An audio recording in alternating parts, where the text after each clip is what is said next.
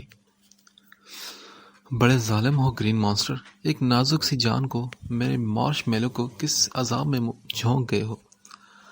وہ جھنجھلائی، ہاں ابھی وہ عذاب تو کچھ بھی نہیں منیب، تمہاری اس نازک جان کو نا مجھے جھیلنا پڑا تو پناہ مانگے گی مجھ سے۔ وہ سکون سے بولا تو منی نے سامنے والے کی مانی خیزی، تڑپ اور بے چینی پر دانتوں تلے لب دبائے اور اس کے کمرے میں داخل ہو کر فون اس کی جانب بڑھایا۔ رواحہ نے منی کو سامنے سے آتا دیکھ کر سوالیہ نگاہوں سے دیکھا تھا اور آہٹ پاتے ہی تصویر دوپٹے کے نیچے چھپا لی تھی۔ منی نے کہا، تمہارے لیے ماہر سوہم خان کا فون ہے اور وہ تم سے بات کرنا چاہتا ہے۔ مجھے نہیں بات کرنی ان سے، بول دو۔ اس نے ناراضگی سے منہ پھیر کر منہ بنا لیا تھا۔ منی فون کان سے لگا کر ابھی کچھ بولتی کہ وہ بولا، اسپیکر آن کرو منیب۔ منی نے اسپیکر آن کیا تو بھاری سرسراتی آواز کمرے میں گونج اٹھی، روح اگر نہیں چاہتی کہ نکاح کی رات کا ادھورا کام چھوڑ کر ابھی آ کر پورا کر کے تمہارے ہوش ٹھکانے لگاؤں تو بات کرو مجھ سے۔ ماہر نے اطمینان سے کہا، مگر ادھر وہ گڑبڑا کر اچھل پڑی۔ مسکراتی منی کو دیکھ کر اس کے چہرے نے لہو چھلکایا اور فوراً فون پکڑ کر اسپیکر سے ہٹا کر کان کو لگا لیے۔ منی فون پکڑا کر وہاں سے چلی گئی تھی۔ میں نے کہا نا میں نے آپ سے بات نہیں کرنا تو کیوں فورس کر رہے ہیں؟ وہ اپنا لال چہرہ لیے اس سے بولی، مگر ابھی تک اس نے ماہر کی تصویر گود میں رکھی تھی جس پر وہ اپنی انگلیاں عقیدت سے پھیر رہی تھی۔ ماہر لیپ ٹاپ کی اسکرین دیکھ کر پھر مسکرایا اور بولا، اچھا چھوڑو، یہ بتاؤ کہ کیا کر رہی ہو تم؟ میں کچھ بھی نہیں، رواح نے چور نگاہوں سے تصویر کو دیکھتے ہوئے کہا۔ اچھا، مگر مجھے جانے کیوں لگا کہ ابھی ابھی تم نے میری گال پر ہاتھ پھیرا ہے۔ ماہر نے اس کی حیرت سے پھیلی آنکھیں دیکھ کر اب خوب انجوائے کیا تھا۔ وہ بولی، خواب دیکھنے پر کوئی پابندی نہیں، آپ دیکھیے اور دیکھیے۔ اس نے غصے سے کہا، مگر وہ تصویر زدہ فریم کو لپیٹ کر اس نے اپنے سینے سے لگا لیا۔ تو ماہر بولا، اوف، ابھی تو مجھے ایسا لگ رہا ہے کہ جیسے تم نے مجھے اپنے سینے سے لگایا ہے۔ اس کا اطمینان قابل تعریف تھا۔ اس کی بات سن کر وہ اپنی جگہ سے اچھلی اور حیرت سے ادھر ادھر دیکھا۔ یہاں وہاں نہیں میری جان، اپنے دل میں، اپنے اندر جھانکو، ادھر ہوں میں۔ اب تو اس کی ہتھیلیاں پسینے سے بھیگ چکی تھی، مگر اس کی شرارت سمجھ کر ایک گہری سانس لے کر خود کو نارمل کرنے کی کوشش کی اور بولی، آپ نے کیوں فون کیا، بتائیں مجھے۔ اس لیے کہ تم مجھے بار بار چھو کے سینے سے لگا کر ڈسٹرب کر رہی تھی، تو یہی کہنے کو فون کیا تھا کہ نہ کرو ایسا، نہیں تو میں گستاخیوں پر اتر آئے تو پناہ مانگو گی مجھ سے۔ اس کا بھاری اور گمبھیرتا سے بھرپور لہجہ رواح کے رونگٹے کھڑے کر گیا تھا۔ اسکرین پر اس کے ماتھے پہ پسینے کی ننھی ننھی بوندیں دیکھ کر اس کی مسکراہٹ ہونٹوں سے جدا ہی نہیں ہو پا رہی تھی۔ وہ بولی، آپ کو یقیناً کوئی غلط فہمی ہوئی ہے، میں تو کچھ بھی نہیں کر رہی۔ اب کے رواح نے دانتوں تلے لب دبا کر تصویر میں اس کے ماتھے پر اپنے لب رکھے تھے۔ ماہر سوہم خان کے دل میں یہ دیکھ کر گدگدی ہوئی تھی۔ کافی میٹھا اور نرم تھا، سچ میں ماش میلو کی طرح۔ ماہر کے اس شوشے پر بھی وہ چونکی اور بولی، کیا مطلب، آپ کیا کہنا چاہتے ہیں؟ میں یہ کہنا چاہتا ہوں کہ ابھی میرے فور ہیڈ پر جو تم نے لمس چھوڑا ہے اس کی بات کر رہا ہوں۔ اب تو سچ میں رواح پریشان ہو چکی تھی۔ اس کی سانس کا توازن بگڑا تو وہ شاکنگ پنک کرتی شلوار میں پوری کی پوری گلابی ہو گئی تھی۔ ویسے یہ شاکنگ پنک پلس ریڈ میش ملو دکھنے میں بے تحاشا مزیدار لگ رہا ہے۔ وہ گرین مانسٹر تو آج اس کی چھوٹی سی جان اپنی باتوں سے لینے پر تلا بیٹھا تھا۔ وہ بولی، آپ کہاں ہیں؟ آپ مجھے کیسے دیکھ رہے ہیں؟ اس نے سہم کر پوچھا تو وہ بولا، افسوس تو اسی بات کا ہے کہ صرف دیکھ پا رہا ہوں، نہیں تو تمہاری رگ و جان میں اتر جانا تھا میں نے۔ اس کی بات سن کر رواح فوراً سے پہلے کمفرٹر میں چھپ گئی تو ماہر کی مسکراہٹ پھر گہری ہوئی۔ 14 دن کے بعد آج آپ کو میری یاد آئی اور آپ نے فون کیا، کیوں؟ اچھا، تو تم دن گن رہی تھی؟ ماہر نے اس کی چوری پکڑی تو وہ پھر بوکھلا گئی اور فوراً فون بند کر دیا اور ہاتھ بڑھا کر لائٹ بھی آف کر دی۔ ماہر نے اسکرین اندھیرے میں ڈوبی دیکھی تو ایک سر سی آہ بھر لی۔ کامران حسن کو کہیں سے بھنک لگی تھی کہ ان کی بیٹی وائٹ پیلس جاتی رہی ہے، تو انہوں نے ایک ہنگامہ مچا دیا تھا۔ شفا کو پہلی مرتبہ زندگی میں اس قدر ڈانٹ پڑی تھی کہ وہ پھوٹ پھوٹ کر رو دی تھی۔ کامران نے اس پر ذرا سی سختی کرنا شروع کر دی تھی اور اس کے بے جا باہر نکلنے پر بھی پابندی لگا دی تھی۔ اب بھی وہ اپنے کمرے میں اداس سی بیٹھی تھی جب کامران دروازے پر نوک کر کے روم میں داخل ہوئے۔ وہ ان سے ناراضگی سے منہ پھیر گئی۔ تو پاپا کی پری پلس آفت ناراض ہے پاپا سے، اب کیا کیا جائے؟ کامران اس کے پاس بیٹھتے ہوئے شرارت سے بولے تو اس نے کوئی جواب نہ دیا اور یوں ہی منہ پھلا کر بیٹھی رہی۔ اوکے رائٹ، سوری میرے بیٹا، مجھے آپ کو نہیں ڈانٹنا چاہیے تھا، اب خوش ہو؟ ان کی بات سن کر وہ مسکرا دی اور چل پڑی، یس، لیکن بیٹا اس کا ہرگز یہ مطلب نہیں کہ اب تم اپنی من مانی کرو گی بغیر کسی وجہ کے۔ اب بھی گھر سے نکلنے کی پرمیشن نہیں ہے آپ کو، رائٹ؟ اس نے برا سا منہ بنایا مگر پھر بولی، اوکے پاپا، مگر دل میں جو ٹھانی ہوئی تھی وہ تو کرنی ہی تھی مس آفت نے۔ اچھا بیٹا، میرے پاس ایک گڈ نیوز ہے اور ایک بیڈ نیوز، اب بتاؤ کہ پہلے کون سی سناؤں؟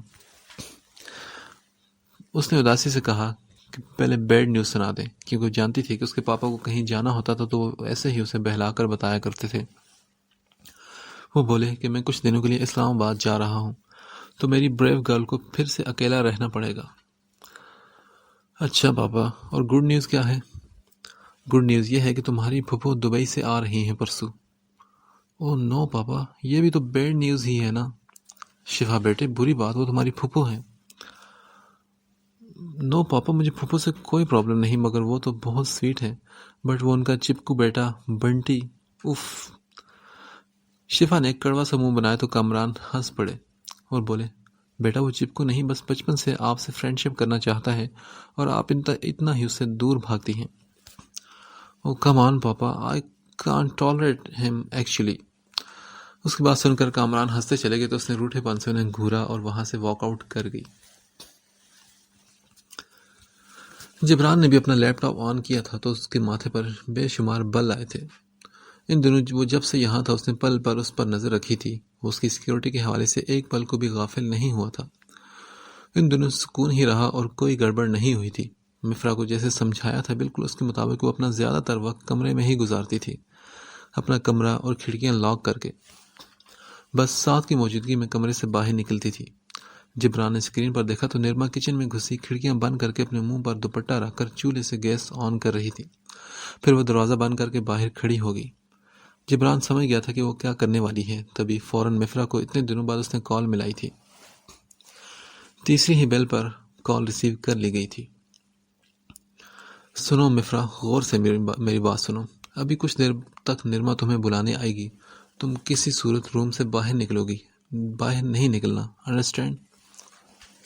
خیریت ہوا کیا ہے؟ مفرا اس کی بات سن کر خوف زدہ ہوئی۔ وہ سب میں تمہیں بعد میں بتاؤں گا، ابھی فوراً کھڑکیاں اور دروازہ اچھے سے لاک کر لو اور خبردار باہر مت نکلنا، بلکہ اس کی بات کا جواب ہی نہیں دینا جب تک 7 بھائی نہیں آ جاتے۔ اپنے روم سے مت نکلنا مفرا، ہرگز نہیں۔ جی لاک ہی ہیں کھڑکیاں اور دروازہ۔ ابھی وہ کچھ اور ہی کہتی کہ اپنی جگہ سے اچھلی کیونکہ نرما دروازہ دھڑ دھڑا رہی تھی۔ وہ بولی، مفرا باہر آؤ، میرے بازو میں درد ہے، مجھے کھانا گرم کر کے دو فوراً۔ مفرا نے جبران سے کہا، بھابھی تو صرف کھانا گرم کرنے کا کہہ رہی ہے۔ جبران کے ماتھے پر بل آئے اور وہ بولا، نہیں بیوقوف، وہ چولہا آن کر کے کچن میں گیس بھر کر آئی ہے تمہیں زندہ جلانے کا پروگرام بنا کر۔ وہ ایک ایک لفظ چبا کر بولا تو مفرا سہم کر رو پڑی۔ ہے مفرا ڈرو نہیں، میں ہوں نا تمہارے ساتھ، چلو بیڈ پر لیٹو۔ باہر سے نرما کی بھی آوازیں آ رہی تھی۔ مفرا باہر آتی ہو کہ نہیں؟ سنائی نہیں دے رہا تمہیں کیا؟ بہری ہو چکی ہو؟ مفرا کے آنسو تواتر سے بہہ رہے تھے اور اس کا چہرہ سفید پڑ چکا تھا۔ جبران نے کہا، اس کی بات مت سنو مفرا، میں نے کہا نا بیڈ پر لیٹو اور مجھ سے بات کرو۔ مفرا نے فوراً اس کی ہدایت پر عمل کیا اور اب وہ کوشش کر رہی تھی کہ نرما کی بکواس نہ سنے بلکہ اپنا دھیان اس ظالم کی جانب لگائے جو اسے یہاں پھر اس پاگل عورت نرما کے آسرے پر چھوڑ گیا تھا۔ جبران نے اسے کہا، کیا تم پوچھو گی نہیں کہ مجھے کیسے پتا چلا؟ وہ بولی، آپ کو کیسے پتا چلا؟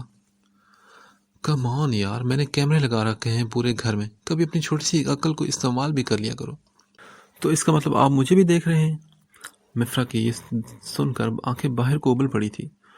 وہ جو دوپٹے کے بغیر کمرے میں شطر بہ مہار موجود ہوتی تھی اور بیڈ پر ہر وقت کسی بھی طرح آڑی ترچھی لیٹی رہتی تھی، اسے سوچ کر جھری آئی تو وہ بولا، ہاں ظاہر سی بات ہے، تمہیں دیکھنے کے لیے ہی تو لگا رکھے ہیں میں نے کیمراز۔ اب میرا ٹیسٹ اتنا بھی خراب نہیں کہ اس پاگل اور نفسیاتی مریضہ کو دیکھتا پھروں۔ جبران نے برا سا منہ بنایا تو وہ بولی، آپ بہت برے ہیں، بندہ کبھی کسی بھی حالت میں ہو سکتا ہے اور آپ۔ مفرا نے برا سا منہ بناتے اسے سمجھانے کی کوشش کی تو وہ بولا، تو کیا ہوا؟ تمہارے جسم و جان کا مالک ہوں، تمہیں کسی بھی حال میں دیکھ سکتا ہوں، اس چیز کا لائسنس ہے میرے پاس۔ وہ اطمینان سے بولا تو مفرا پر گھڑوں پانی پڑ گیا۔ اس کی بولتی بند ہوگی، پھر کچھ یاد آیا تو بولی، اچھا آپ مجھے بتائیں کہ وہ کون ہے جو نرما کو سزا دیتا ہے، بتائیں مجھے۔ وہ ضدی لہجے میں بولی تو جبران نے کہا، اوکے رائٹ، میں آئی پرومس کہ جب میں واپس آؤں گا تو تمہیں سب کچھ بتا دوں گا۔ آپ کب آئیں گے واپس؟ مفرا نے بے قراری سے پوچھا مگر اپنی جلد بازی پر پھر اپنے ہی لب کچلے۔ وہ مسکرایا تو پوچھا، کیا تم میرا انتظار کر رہی ہو؟ نہیں، وہ 7 بھائی پوچھ رہے تھے۔ مفرا نے ایک بہانہ گھڑا، حالانکہ وہ سمجھتا تھا کہ کون پوچھ رہا تھا۔ میں بس 2-3 دن تک لوٹ آؤں گا، اگر تیسرے دن نہ آ سکا تو کسی بھی وجہ سے نہ لوٹا تو ایک گاڑی آئے گی جس میں زمل نامی خاتون ہوگی، وہ میری مما ہے، تمہیں ان کی پکس بھیج دوں گا، بغیر سوچے سمجھے ان کے ساتھ چلی جانا۔ کیوں مگر؟ کوئی اگر مگر نہیں، نہ کوئی سوال، بس جو بول رہا ہوں وہ کرتی جاؤ مفرا۔ مگر آپ کیوں نہیں آئیں گے؟ یہ سب کچھ میں بعد میں بتاؤں گا، ابھی میری مشکل مت بڑھاؤ۔ یہ کہہ کر جبران نے فوراً فون رکھ دیا۔ مفرا کو اور رونا آنے لگا، مگر زور سے آنکھیں بند کر کے وہ سونے کی کوشش کرنے لگی۔ تیری قربت بھی قیامت، تیری دوری بھی عذاب، تیری قربت بھی قیامت، تیری دوری بھی عذاب، دل کو تسکین کی صورت کسی پہلو نہ ملی۔ آج 15 دن ہو چکے تھے۔ وہ دونوں جلے پیر کی بلی بنی وائٹ پیرس میں چکراتی پھرتی تھی، ایک رواحہ اور دوسری فجر۔ ان کی تو الگ بات تھی، اور تو اور عروشے بھی اتنے دنوں سے بہت بری طرح ہرٹ ہوئی تھی۔ اب بھی فجر اپنے کمرے میں تکیے کے سہارے نیم دراز نڈھال سی تھی۔ اپنی گری گری طبیعت سے وہ خود ہی جھنجھلاہٹ کا شکار تھی، اور اس بے مہر کے بغیر جیسے دنیا ویران ہو چکی تھی۔ ہاں، اس کے جانے کا یہ فائدہ اس نے ضرور اٹھایا تھا کہ اپنی ماں سے 2-3 بار مل آئی تھی، اور اب بھی وہ خالی نگاہیں سامنے اس کی تصویر پر جمائے بیٹھی کسی غیر مرئی نقطے کو گھور رہی تھی۔ وہ اس وقت ہجر کی آگ میں جل رہی تھی۔ ہجر کی آگ بہت سلگانے والی ہوتی ہے کہ بندہ راکھ کا ڈھیر بن جاتا ہے، اور قابل ستائش بات تو یہ تھی کہ وہ دھواں بھی اٹھنے نہیں دے رہی تھی، اور شاید یہی اس کا ہنر تھا۔ تبھی تو سارا دن خود کو عروشے میں الجھائے رکھتی، جو کہ بیچاری اب تک عیش کا اس طرح چھوڑ کر جانا برداشت نہ کر پائی تھی۔ پتہ نہیں اب اسے اذیت پہنچانے کا کون سا نیا طریقہ نکالا تھا اس ستمگر نے کہ جا کر ایک فون کال کرنے کی زحمت تک گوارا نہیں کی تھی۔ ساری انا بلائے طاق رکھتے اس نے خود کال کی تھی، مگر سامنے سے بند نمبر نے اس کا منہ چڑھایا تھا۔ روحا، رحاب اور زمل نے خود پر ضبط کر کے کڑے پہرے بٹھائے رکھے، مگر ان تک یہ آنچ نہ پہنچنے دی، اور اب تو وہ دن بھی آن پہنچا تھا جس کے بارے میں سوچتے ہوئے ان کے رونگٹے کھڑے ہو جایا کرتے تھے۔ اب بھی فجر رو کر اپنا غم غلط کرنے میں مصروف تھی۔ وہ سب مکمل تیاری کے ساتھ رات کے گہرے اندھیرے میں اس مقام سے اپنی منزل کی جانب نکلے تھے۔ پاشا، سوہم اور کبیر ان سے الگ تھے، جبکہ وہ اس خفیہ گودام میں پہنچے تھے جہاں کے بیسمنٹ سے مال ٹرالر میں لوڈ کیا جا رہا تھا۔ یہاں کی سیکیورٹی بھی بہت سخت تھی۔ وہ اندھیرے میں آگے بڑھے اور ہر رکاوٹ کو پار کرتے وہ اندر تک گھس چکے تھے۔ سائلنسر لگی پسٹلز آگ اگلتی رہی اور ان کے سیکیورٹی گارڈز موت کی نیند سوتے رہے۔ وہ اس وقت ٹرالر کے قریب تھے جب ڈھیر سارے گارڈز چیوٹی کی صورت باہر نکل آئے اور چاروں طرف سے انہیں گھیر چکے۔ اے، کون ہو تم؟ اگر چاہتے ہو کہ تمہیں آسان موت ملے تو جلدی بتاؤ، نہیں تو بہت دردناک موت ملے گی۔ گارڈ میں سے کسی ایک نے کہا۔ ریلی؟ ایسا ہے کیا؟ گرین مانسٹر نے سکون سے کہا۔ تو وہ حیرت زدہ سے ان 5 اونچے لمبے افراد کو اپنے سامنے کھڑے دیکھنے لگے جو چاروں طرف سے گھیر لیے گئے تھے، مگر ان کے اطمینان میں رتی برابر بھی فرق نہیں پڑا تھا۔ سیکورٹی ہیڈ نے چلا کر پھر پوچھا، میں آخری مرتبہ پوچھ رہا ہوں، بتاؤ کہ کون ہو تم لوگ؟ ہمارا تو کوئی بتانے کا موڈ نہیں ہے۔ ہاں، تم نے ضرور آخری مرتبہ پوچھا ہے۔ یہ اتنے میں ہی ایک سنسناتی گولی آئی تھی اور اس سیکورٹی ہیڈ کے گلے کی دھجیاں اڑا گئی تھی۔ اب جب کہ وہ دیکھ چکے تھے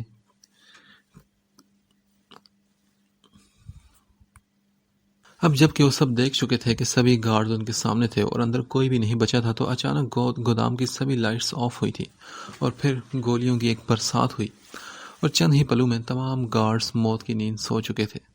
دوبارہ لائٹس آن ہوئی تو وہ 5 ان لاشوں کے ڈھیر کے پاس اطمینان سے کھڑے تھے، اور اب وہ ٹرالر اس گودام سے غائب ہوا تھا۔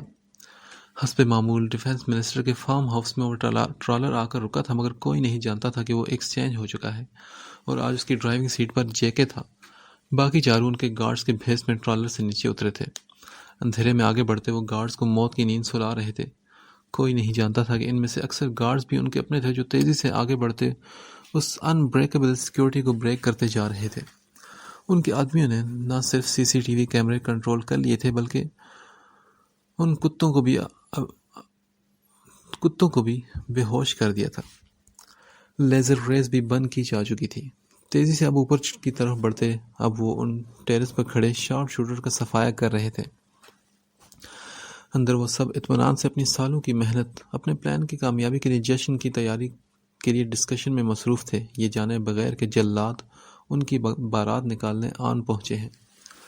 سبھی موجود تھے۔ جب انہیں کچھ غیر معمولی سا محسوس ہوا تبھی دھاڑ سے بیرونی دروازہ کھلتا چلا گیا اور وہاں سے انتہائی اطمینان سے 3 لوگ مکمل بلیک ڈریس میں رومال باندھے اندر داخل ہوئے تھے، اور ان کی جرت اور دہشت سے پن ڈراپ سائلنس چھا گئی تھی۔ ان غداروں کے چہرے کی مسکراہٹ غائب ہوئی تھی۔ وہ تینوں جلاد اطمینان سے اندر داخل ہوئے اور بڑی شان سے آ کر لاؤنج میں موجود ان صوفوں پر آ بیٹھے۔ جب منیر چیمہ غرا کر بولا، یو باسٹرڈ، کون ہو تم لوگ؟ اور اتنی جرت کی تو داد دینی پڑے گی کہ موت کے منہ میں خود ہی چلے آئے تم لوگ۔ اس نے اپنے پاکٹ میں موجود ایک ریموٹ سے بجلی کی سی رفتار سے بٹن پریس کیا تھا۔ تبھی 5 اور انہی کے حلیے جیسے کھڑکیوں دروازوں سے اندر داخل ہو کر ان کے پیچھے آن کھڑے ہوئے تھے۔ باراتی ہیں ہم اور مال لینے آئے ہیں۔ وہ کیا کہتے ہیں نا کہ سم تھنگ چوروں کو پڑ گئے مور۔ پاشا کی سرسراتی آواز اس خاموشی کو چیرتی گونجی۔ تبھی ایک شوٹر نے بیلکونی سے اوپر ریلنگ تک آ کر نیچے ان پر فائر کرنا چاہا تھا، جب صوفے پر موجود ایک شخص نے ہاتھ بلند کر کے فائر کیا اور اس شوٹر کی شہرت کی دھجیاں اڑ گئی۔ وہاں موجود ہر شخص بے تحاشا چونک گیا۔ تم سوہم خان ہو نا؟ تم لوگ جلاد ہو؟ تمہیں تو ہم ختم کر چکے تھے نا؟ منیر غرا کر بولا، جبکہ باقی سب لوگوں کو سانپ سونگ گیا تھا۔ اور سنا ہے گھر سے نکال کر بھگا کر مارا تھا تم لوگوں کو۔ رستم حقارت آمیز لہجے میں بولا تو پیچھے کھڑے اس گرین مانسٹر کی سبز آنکھوں سے سرخ شعلے بھڑکے، جس کے ماتھے پر اسے دیکھ کر پہلے ہی بے شمار بل آ چکے تھے۔ وہ درمیان میں تھا اور اس کے دائیں مہابیر اور ایشان تھے، جبکہ بائیں طرف جیکے اور آریان۔ ابے بھونکنے والے کتے! پاپ تو کتے کی موت مارا گیا تھا، پھر بھی بڑے بھائی نے تمیز نہیں سکھائی کہ جب بڑے بات کر رہے ہوں تو بیچ میں ٹانگ نہیں اڑاتے۔ ماہر کی شعلے لپکتی آواز گونجی تو رستم چونک پڑا۔ بھائی، یہ تو وہی ہے جس نے چندا کو… رستم اب غصے سے پاگل ہوا تھا۔ Shut up Rustam! اتنے نازک وقت میں بھی اسے چندا کی پڑی تھی، جبکہ سامنے موجود افراد اگر جلاد تھے تو ان سب کی دردناک موت آج طے تھی۔ ویسے اطلاع کے لیے بتا دیں کہ جو تم لوگ سمجھ رہے ہو ہم وہ نہیں ہیں، ہم تو چور تھے جو تمہارا مال لوٹنے آئے تھے، پاشا نے اطمینان سے کہا، کیونکہ ان کا پلان کچھ اور ہی تھا۔ اب ان غداروں کا اصل چہرہ دنیا کے سامنے بے نقاب کرنا بہت ضروری تھا۔ تم لوگ جو کوئی بھی ہو، تمہیں ایسا کیوں لگتا ہے کہ تم لوگ کامیاب ہو جاؤ گے؟ فوج نے چاروں طرف سے گھیر لیا ہے اس فارم ہاؤس کو۔ سابقہ ڈیفنس منسٹر اور ہوم منسٹر پر حملہ کرنے والے دہشت گردوں کو وہ دیکھتے ہی گولیاں سے بھون ڈالے گی۔ کرل صاحب طنزیہ لہجے میں بولے، کیونکہ فوج کے جوان اندر پہنچ چکے تھے۔ ہمیں ایسا لگتا نہیں، ہم ایسا کر چکے ہیں، اور اب گڈ بائے۔ فی الحال کے لیے جو چاہیے تھا وہ حاصل کر چکے ہیں۔ یہ کہنے کی دیر تھی جب چاروں طرف اندھیرا اور دھواں پھیل گیا، اور اسی دھوئیں میں ہی گولیوں کی بوچھاڑ ہوئی تھی۔ سب نیچے لیٹ جاؤ! منیر چلایا تو وہ سب وہیں زمین پر لیٹ گئے۔ آنسو گیس نے ان کے حشر بگاڑ دیے تھے، اور ان میں سے ہیل منسٹر اور ان کے 1-2 خاص آدمی جہنم رسید ہو چکے تھے۔ ادھر وہ سب دھوئیں کے مرغولے اڑاتے باہر نکلے تھے۔ وہ جانتے تھے کہ ان کے سامنے فوج نہیں بلکہ ان غداروں کے کتے، پالتو کتے ہیں۔ تبھی ان کے سامنے جو آیا وہ سوائے ہنسی سے مٹا دیا گیا تھا۔ پاشا، سوہم اور کبیر وہاں سے نکل چکے تھے۔ وہ 5 بھی نکلنے والے تھے جب ان پر پھر سے گولیوں کی برسات ہوئی۔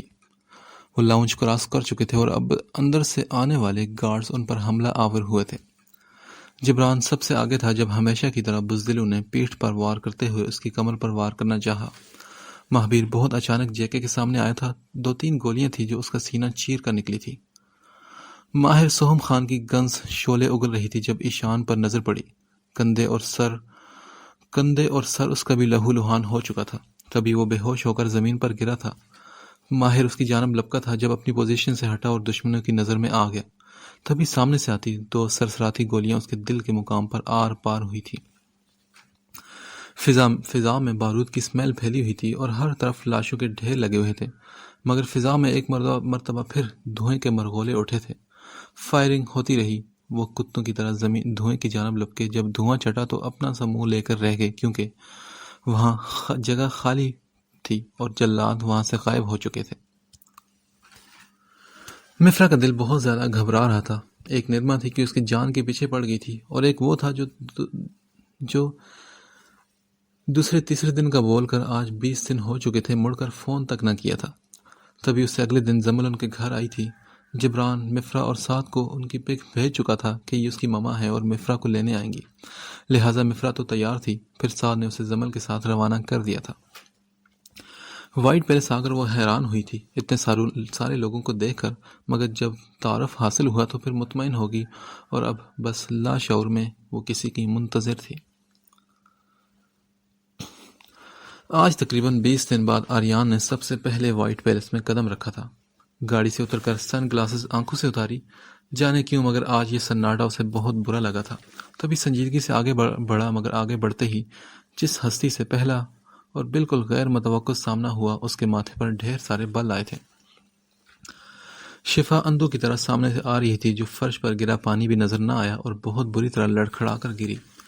ایک دل خراش چیخ تھی جو اس کی لبوں سے نکلی تھی. آریان سنجیدگی سے اور تیزی سے آگے بڑھا، اور نہ چاہتے ہوئے بھی شفا کی آنکھوں سے آنسو روانہ ہو گئے، کیونکہ پاؤں بری طرح مڑا تھا اور موچ شدید قسم کی تھی کہ وہ درد سے بلبلا اٹھی تھی. اور اس سے بھی زیادہ دکھ تو اس بات کا تھا کہ جو وہ سامنے سے آتے ناپسندیدہ ترین بندے کے سامنے گر پڑی تھی. آریان قریب آ کر اس کے پاس بیٹھا اور بولا، مجھے یہ تو پتا تھا کہ تم عقل سے پیدل ہو، مگر آج یہ بھی پتا چل گیا کہ اس کے ساتھ تم اندھی بھی ہو. You shut up and get lost, idiot. محترمہ، یہ گھر میرا ہے، so you get lost. وہ بھی اطمینان سے بولا تو شفا کی بولتی بند ہو گئی، جبکہ آریان کے اگلے عمل سے شفا کی آنکھیں حیرت سے پھیل گئی. وہ اس کا پاؤں تھام کر اس کا معائنہ کر رہا تھا. ہے چھوڑو میرا پاؤں. وہ درد کی شدت سے پھر چلائی، جبکہ آریان اب بہت اچانک تیزی سے اس کے منہ پر ٹیپ چپکانے لگا، اور اتنی ہی اچانک اس کے بازو پکڑ کر ٹیپ لپیٹ دی. جب یہ سب اتنی اچانک ہوا کہ وہ چلا بھی نہ پائی اور سامنے والے کا منہ بھی توڑ نہ سکی. جان تو اس کی تب حلق میں آئی جب آریان نے اسے بازو میں اٹھا کر پاس کھڑی گاڑی میں بٹھا دیا. وہ بہت بری طرح پینک ہوتی مچل گئی، جبکہ آریان نے اطمینان سے اس کے پاس بیٹھ کر گاڑی لاک کی اور بولا، تمہیں کیا لگتا ہے کہ کیا کرنے لگا ہوں؟ ارے عقل سے پیدل لڑکی، تمہاری عقل ٹھکانے لگا ہوں کہ یوں منہ اٹھا کر کسی کے گھر میں نہیں گھستے، کبھی بھی کچھ بھی ہو سکتا ہے. اس کے بولنے پر شفا کے رونے میں تیزی آئی. وہ اس کے قریب ہونے لگا تو شفا ونڈو سے چپک گئی اور زور سے آنکھیں بند کر لی. اور یہی وہ لمحہ تھا جب آریان نے اس کا پاؤں پکڑ کر زوردار جھٹکے سے اسے سیدھا کیا تھا. وہ درد کی شدت سے تڑپ اٹھی. سیٹ کے نیچے سے اس نے ایک باکس نکال کر اس میں سے اسپرے نکال کر پاؤں پر اسپرے کیا. آریان نے پھر ایک سر سی آہ بھری، کیونکہ اس کے پاس اس آفت کو قابو کرنے کا کوئی اور طریقہ نہیں تھا. اب بڑی شرافت سے اس نے اس کے ہاتھ کھولے، پھر منہ سے ٹیپ اتاری تو اب وہ چلا کر اپنا غصہ نکال رہی تھی. یو پاگل، چیپ، لوفر، گھٹیا انسان، ہاؤ ڈیئر یو! تمہاری ہمت کیسی ہوئی مجھے چھونے کی، مجھے ڈرانے کی؟ اگر میرا ہارٹ فیل ہو جاتا تو؟ یو تھرڈ کلاس انسان! وہ چلائی گئی، جبکہ آریان سنجیدگی سے ڈور لاک ان لاک کرنے لگا. ہاں، you are welcome miss, and now get lost from here, کیونکہ میرا تمہاری قوالیاں سننے کا کوئی موڈ نہیں. کر دیا ہے چلنے کے قابل بھی، اور زبان کو کینچی کی طرح چلانے میں بھی. وہ بھی بھگو کر میٹھے سے طنز کرتا وہاں سے اندر جا چکا تھا. شفا پر گھڑو پانی پڑ گیا تھا. جب در میں تھی تو زبان کو بریک لگی تھی. اس نے اتنا کچھ کیا اس کے لیے، اور شکریہ ادا کرنے کے بجائے اسے اتنا ہی کچھ سنا ڈالا. شفا نے جاتے ہوئے اس کی چوڑی پشت کو گھورا اور جلدی سے گاڑی سے نکلی. اب وہ پاؤں پر چل پا رہی تھی. آریان نے پیچھے مڑ کر اسے دیکھا، اور اپنی اتنی بکواس پر شفا دل ہی دل میں شرمندہ ہوئی، اور دل ہی دل میں اس نے کہا، ویسے اتنے بھی برے نہیں ہو تم وائٹ چلغوزے. آریان اندر آیا تو روحا اور زمل نے لپک کر اسے سینے سے لگایا. پیاسی متلاشی ترسی نگاہیں اس کے پیچھے اٹھی تھی. تبھی آروشی اپنے کمرے سے نکل کر سامنے آئی. یس، آریان آ گیا، اور ایش بھی. وہ لپک کر آریان کے قریب آئی تھی، اور اس کی آواز سن کر رواحہ اور فجر بھی اجڑی بکھری حالت میں بے قراری سے باہر لپکی تھی. ایک نیا بے قرار چہرہ بھی دیکھنے کو ملا. آریان ایک نظر ان سب پر ڈال کر خاموش ہو گیا. آریان، ویئر از ایش؟ آروشی اس کے قریب آ کر پاؤں پٹک کر پوچھ رہی تھی. آریان، اس سے پہلے کہ روحاب کچھ پوچھتی وہ بولا، ماما مجھے بہت زیادہ بھوک لگی ہے، پلیز کھانا گرم کریں، میں فریش ہو کر آتا ہوں. اچھا صحیح بیٹا. روحا اور زمل کو سانپ سونگھ گیا تھا. وہ تو کئی سال سے ایسی صورتحال کا سامنا کرتے آئی تھی. وہ جو اپنے اپنے کمروں سے نکل کر اب آس بھری نگاہوں سے انہیں دیکھ رہی تھی، ان سے نگاہیں چرا کر کچن میں جا چکی تھی. فجر سے بھی نہ رہا گیا تو آریان کے پیچھے ہی چلی آئی. وہ جو ڈریسنگ میں گھسا کھڑا تھا، آہٹ پا کر پھر رگیں تن گئی تھی. یہ کس عذاب میں خود کو جھونک بیٹھا تھا وہ. یہ سب اعصاب شکن تھا اس کے لیے. اوپر سے انہوں نے بلی کا بکرا بنا کر سب سے پہلے بھیجا بھی تو کسے، جسے انہیں ہینڈل کرنا بھی نہیں آتا. آریان، وہ پاپا نہیں آئے؟ فجر کی بھی زبان لڑکھڑائی تھی. وہ بولا، بھابھی آ جائیں گے ایک دو دن میں، پریشان مت ہوں. اور وہ، پلیز بھابھی میں اس وقت تھکا ہوں، بعد میں ملتا ہوں آپ سے. وہ یہ کہہ کر فوراً واش روم میں گھس گیا. فجر نے اپنے لب کاٹے. اپنے کمرے میں آ کر وہ بلک بلک کر رو دی تھی. ایک تو اتنے دنوں سے اس کی طبیعت اتنی بوجھل تھی، اور پھر خود میں محسوس ہونے والی تبدیلی دل دہلا دینے والی تھی، کیونکہ اسے رتی بھر بھی یاد نہیں تھا کہ یہ سب کب اور کیسے ہوا. اوپر سے وہ دشمن جاں بھی غائب تھا. وہ خود سے بھی چھپتی پھر رہی تھی اور دعائیں مانگ رہی تھی کہ یہ سچ نہ ہو. وہ جو پہلے ہی اسے بری ماں کی طرح بیٹی بولتا تھا، بری بیٹی بولتا تھا، کیسے وضاحت دے پائے گی اسے؟ کیسے بولے گی کہ اسے تو کچھ پتہ ہی نہیں کہ اس کے ساتھ کیا ہوا ہے؟ بس اپنی 24 گھنٹے کی بے ہوشی یاد تھی. اس کے دماغ میں کیا کیا وسوسے شیطان نے ڈال رکھے تھے. اسے توڑ دیا تھا ان سوچوں نے کہ دل کر رہا تھا کہ اب تو وہ سچ مچ مر ہی جائے. جب دھواں چھٹا تو انہوں نے دیکھا کہ ہر طرف صرف لاشوں کے ڈھیر، خون کی ندیاں بہہ رہی تھی اور ہر طرف بارود کی اسمیل پھیلی ہوئی تھی. اگلے ہی دن سوشل میڈیا، اخباروں اور ٹی وی چینلز پر ہر طرف سابقہ ڈیفنس منسٹر پر اور ہوم منسٹر پر دہشت گردوں کی جانب سے حملے کی خبر وائرل کر دی گئی تھی. جلاد ان سیکیورٹی گارڈز کو بھی ٹھینگا دکھا کر جا چکے تھے. اور تو اور سارا مال بھی غائب تھا جس سے وہ صدمے سے پاگل ہو چکے تھے. وہ جو کوئی بھی تھے گودام پر بھی یوں ہی شب خون مار کر گئے تھے. پورا شہر چھلنی کی طرح چھان مارا تھا، مگر ان کے مال کا نام و نشان ڈھونڈنے سے بھی نہ ملا تھا. تبھی منیر اور اس کے باقی سب ساتھیوں نے اپنی اپنی طاقت کا ایڑی چوٹی تک کا زور لگا ڈالا، مگر کسی کا بھی پتہ نہ چل سکا. کہاں گئے وہ سب؟ زمین کھا گئی کہ آسمان نگل گیا؟ اب بھی سب سر جوڑے بیٹھے لکیر پیٹ رہے تھے. رستم سنجیدگی سے بیٹھا بھائی کو دیکھ رہا تھا، جس نے اتنے دن سے اسے یہ کہہ کر ٹالا ہوا تھا کہ پہلے ہم اپنے مال کو اس منزل تک پہنچا دیں، بعد میں چاہے اسے زمین کھودنی پڑے یا آسمان، وہ اس کی چندہ کو ڈھونڈ کر اس کے قدموں میں لا پھینکے گا. میں کہہ رہا ہوں نا کہ تم لوگ مانتے نہیں ہو. وہ سو کالڈ جلاد ہی تھے سب. منیر دانت پیس کر بولا تو رستم نے بھی بتایا کہ وہ بول کر گیا تھا کہ اس کی منظور نظر جلاد کے پاس ہے، اور اس طرح کا کام، مطلب ہمارے ناک کے نیچے سے اتنی سیکورٹی میں بھی وہ ہمارا مال لے اڑے، یہ کام کوئی عام آدمی نہیں کر سکتا. یہ کام صرف وہی جلاد کر سکتے ہیں، اور وہ بھی کسی کے شہ پر. وہ منہ سے جھاگ اڑاتا بولا، اب تو مجھے بھی یہی لگتا ہے کہ یہ کام کوئی معمولی لوگوں کا ہو ہی نہیں سکتا، اور سب سے بڑھ کر یہ کہ وہ ہمارا مال اربوں روپے کا تھا. اسلحہ اور حساس ہتھیار تھے، سوئی تھوڑی ہے جو ڈھونڈی نہ جا سکے. کھل صاحب بھی دماغ کے گھوڑے دوڑانے لگے. کیا کہا آپ نے؟ منیر چیمہ ان کی بات پر بے تحاشا چونکا تھا. تو کھل صاحب نے کہا، میں نے کہا کہ سوئی تو نہیں جو نہیں ملے گی. او یس، یہ بات پہلے کیوں نہیں آئی میرے دماغ میں کہ وہ اتنے سارے تھے. یقیناً کئی حصوں میں بانٹ کر مال مختلف ذرائع سے یہاں سے نکال کر لے گئے ہوں گے تاکہ کسی کی نظروں میں نہ آئے. وہ سب اب اس چادر کی بات پر چونکے تھے. بات میں تو وزن تو تھا. وہ یقیناً یہاں سے مال لے کر جا چکے ہیں، تبھی تو ملا نہیں، اور خود بھی نکل چکے ہیں یہاں سے ہماری اتنی سیکیورٹی کے منہ پر تمانچہ مار کر. پھر منیر جلتا بھنتا رستم کے پاس آیا تھا اور اس کے کندھے پر ہاتھ رکھا اور بولا، رستم میرے بھائی، آج تک کوئی پیدا نہیں ہوا جو منیر چیمہ کے منہ سے اس کا نوالا چھین کر کھائے اور اسے ہضم بھی کر جائے. اب تو مال بھی واپس آئے گا اور وہ چھوکری بھی، ہر حال میں اور ہر قیمت پر. وہ خوں ہوا لہجے میں اپنے ناپاک عزائم ان سب کو بتانے لگا، جسے سن کر رستم کی آنکھوں میں ایک انوکھی سی چمک آئی تھی. آریان کو بھی آئے ہوئے آج ایک ہفتہ ہو چکا تھا. مفرا اپنے کمرے میں اداسی سے منہ میں تکیے دیے لیٹی ہوئی تھی. سبھی اس سے پوچھ رہے تھے کہ وہ سب کہاں ہیں، مگر اس کی ہمت نہ ہو پائی کہ کسی سے بھی جبران کے بارے میں پوچھنے کی۔ اب بھی وہ اپنے کمرے میں حسب عادت بیڈ پر تکیے کے دبوچے آڑی ترچھی لیٹی اسی کے بارے میں سوچ رہی تھی۔ تبھی باہر کچھ غیر معمولی سا محسوس ہوا، کیونکہ پاشا، سوہم، کبیر اور جبران واپس لوٹے تھے۔ سب کے چہروں پر چمک اور مسکراہٹ سی کھل گئی تھی۔ تقریباً گھنٹے بعد ہی اسے اپنے کمرے کے باہر آہٹ محسوس ہوئی، مگر وہ اپنا وہم سمجھ کر لیٹی رہی۔ چونکی تو تب جب بیڈ پر سرسراہٹ سے ہوئی اور کوئی اطمینان سے قریب آ کر نیم دراز ہوا۔ مخصوص خوشبو کا ایک خوشگوار جھونکا سا تھا جو اس کی سانسوں سے ٹکرایا تھا، مگر ایسے وہم تو اسے کتنے دنوں سے ہو رہے تھے۔ وہ ڈھیٹ بن کر جھنجھلائی بس لیٹی ہی رہی۔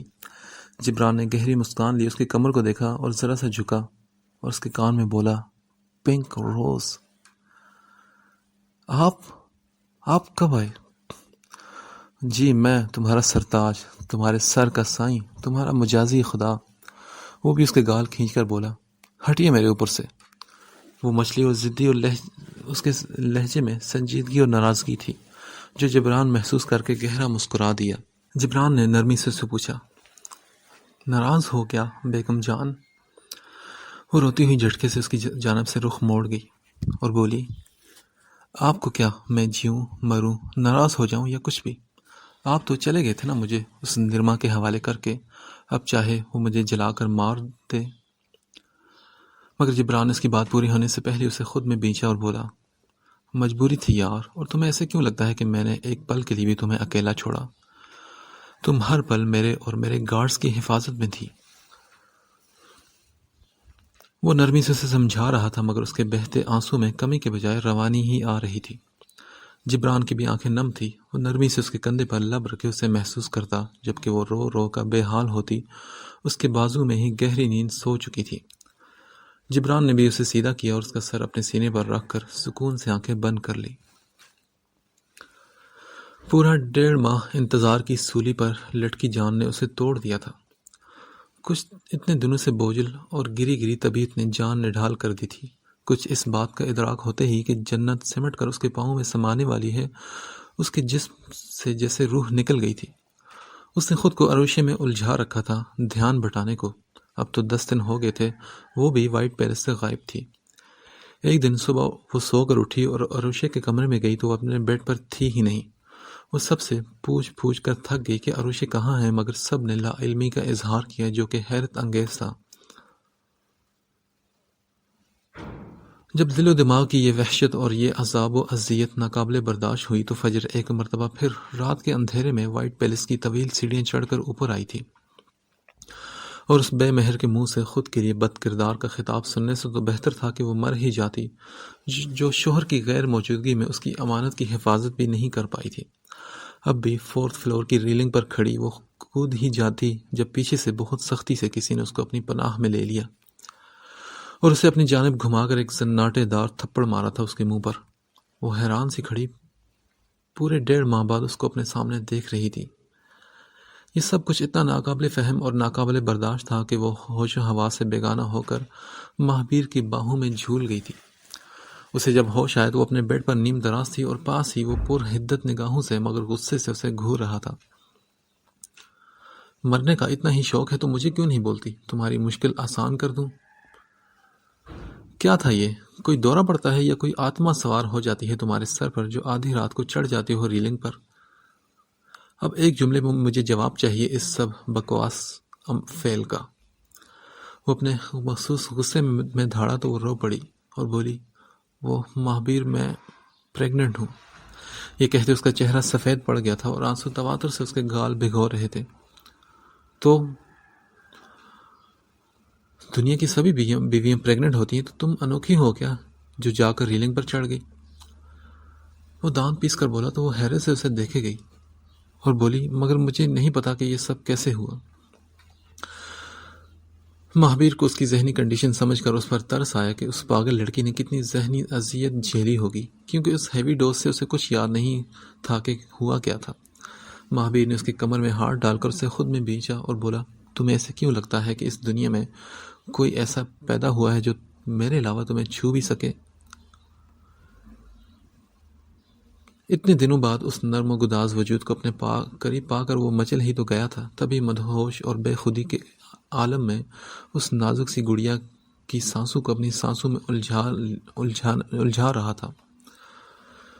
اس کے لمس سے وہ مچھلی، اتنے دنوں کی ذہنی اذیت، کرب، اور ابھی تو اس ظالم اور بے رحم سے ان 1.5 ماہ کا حساب لینا بھی باقی تھا جب وہ پل پل کانٹوں پر گھسیٹ لی گئی تھی۔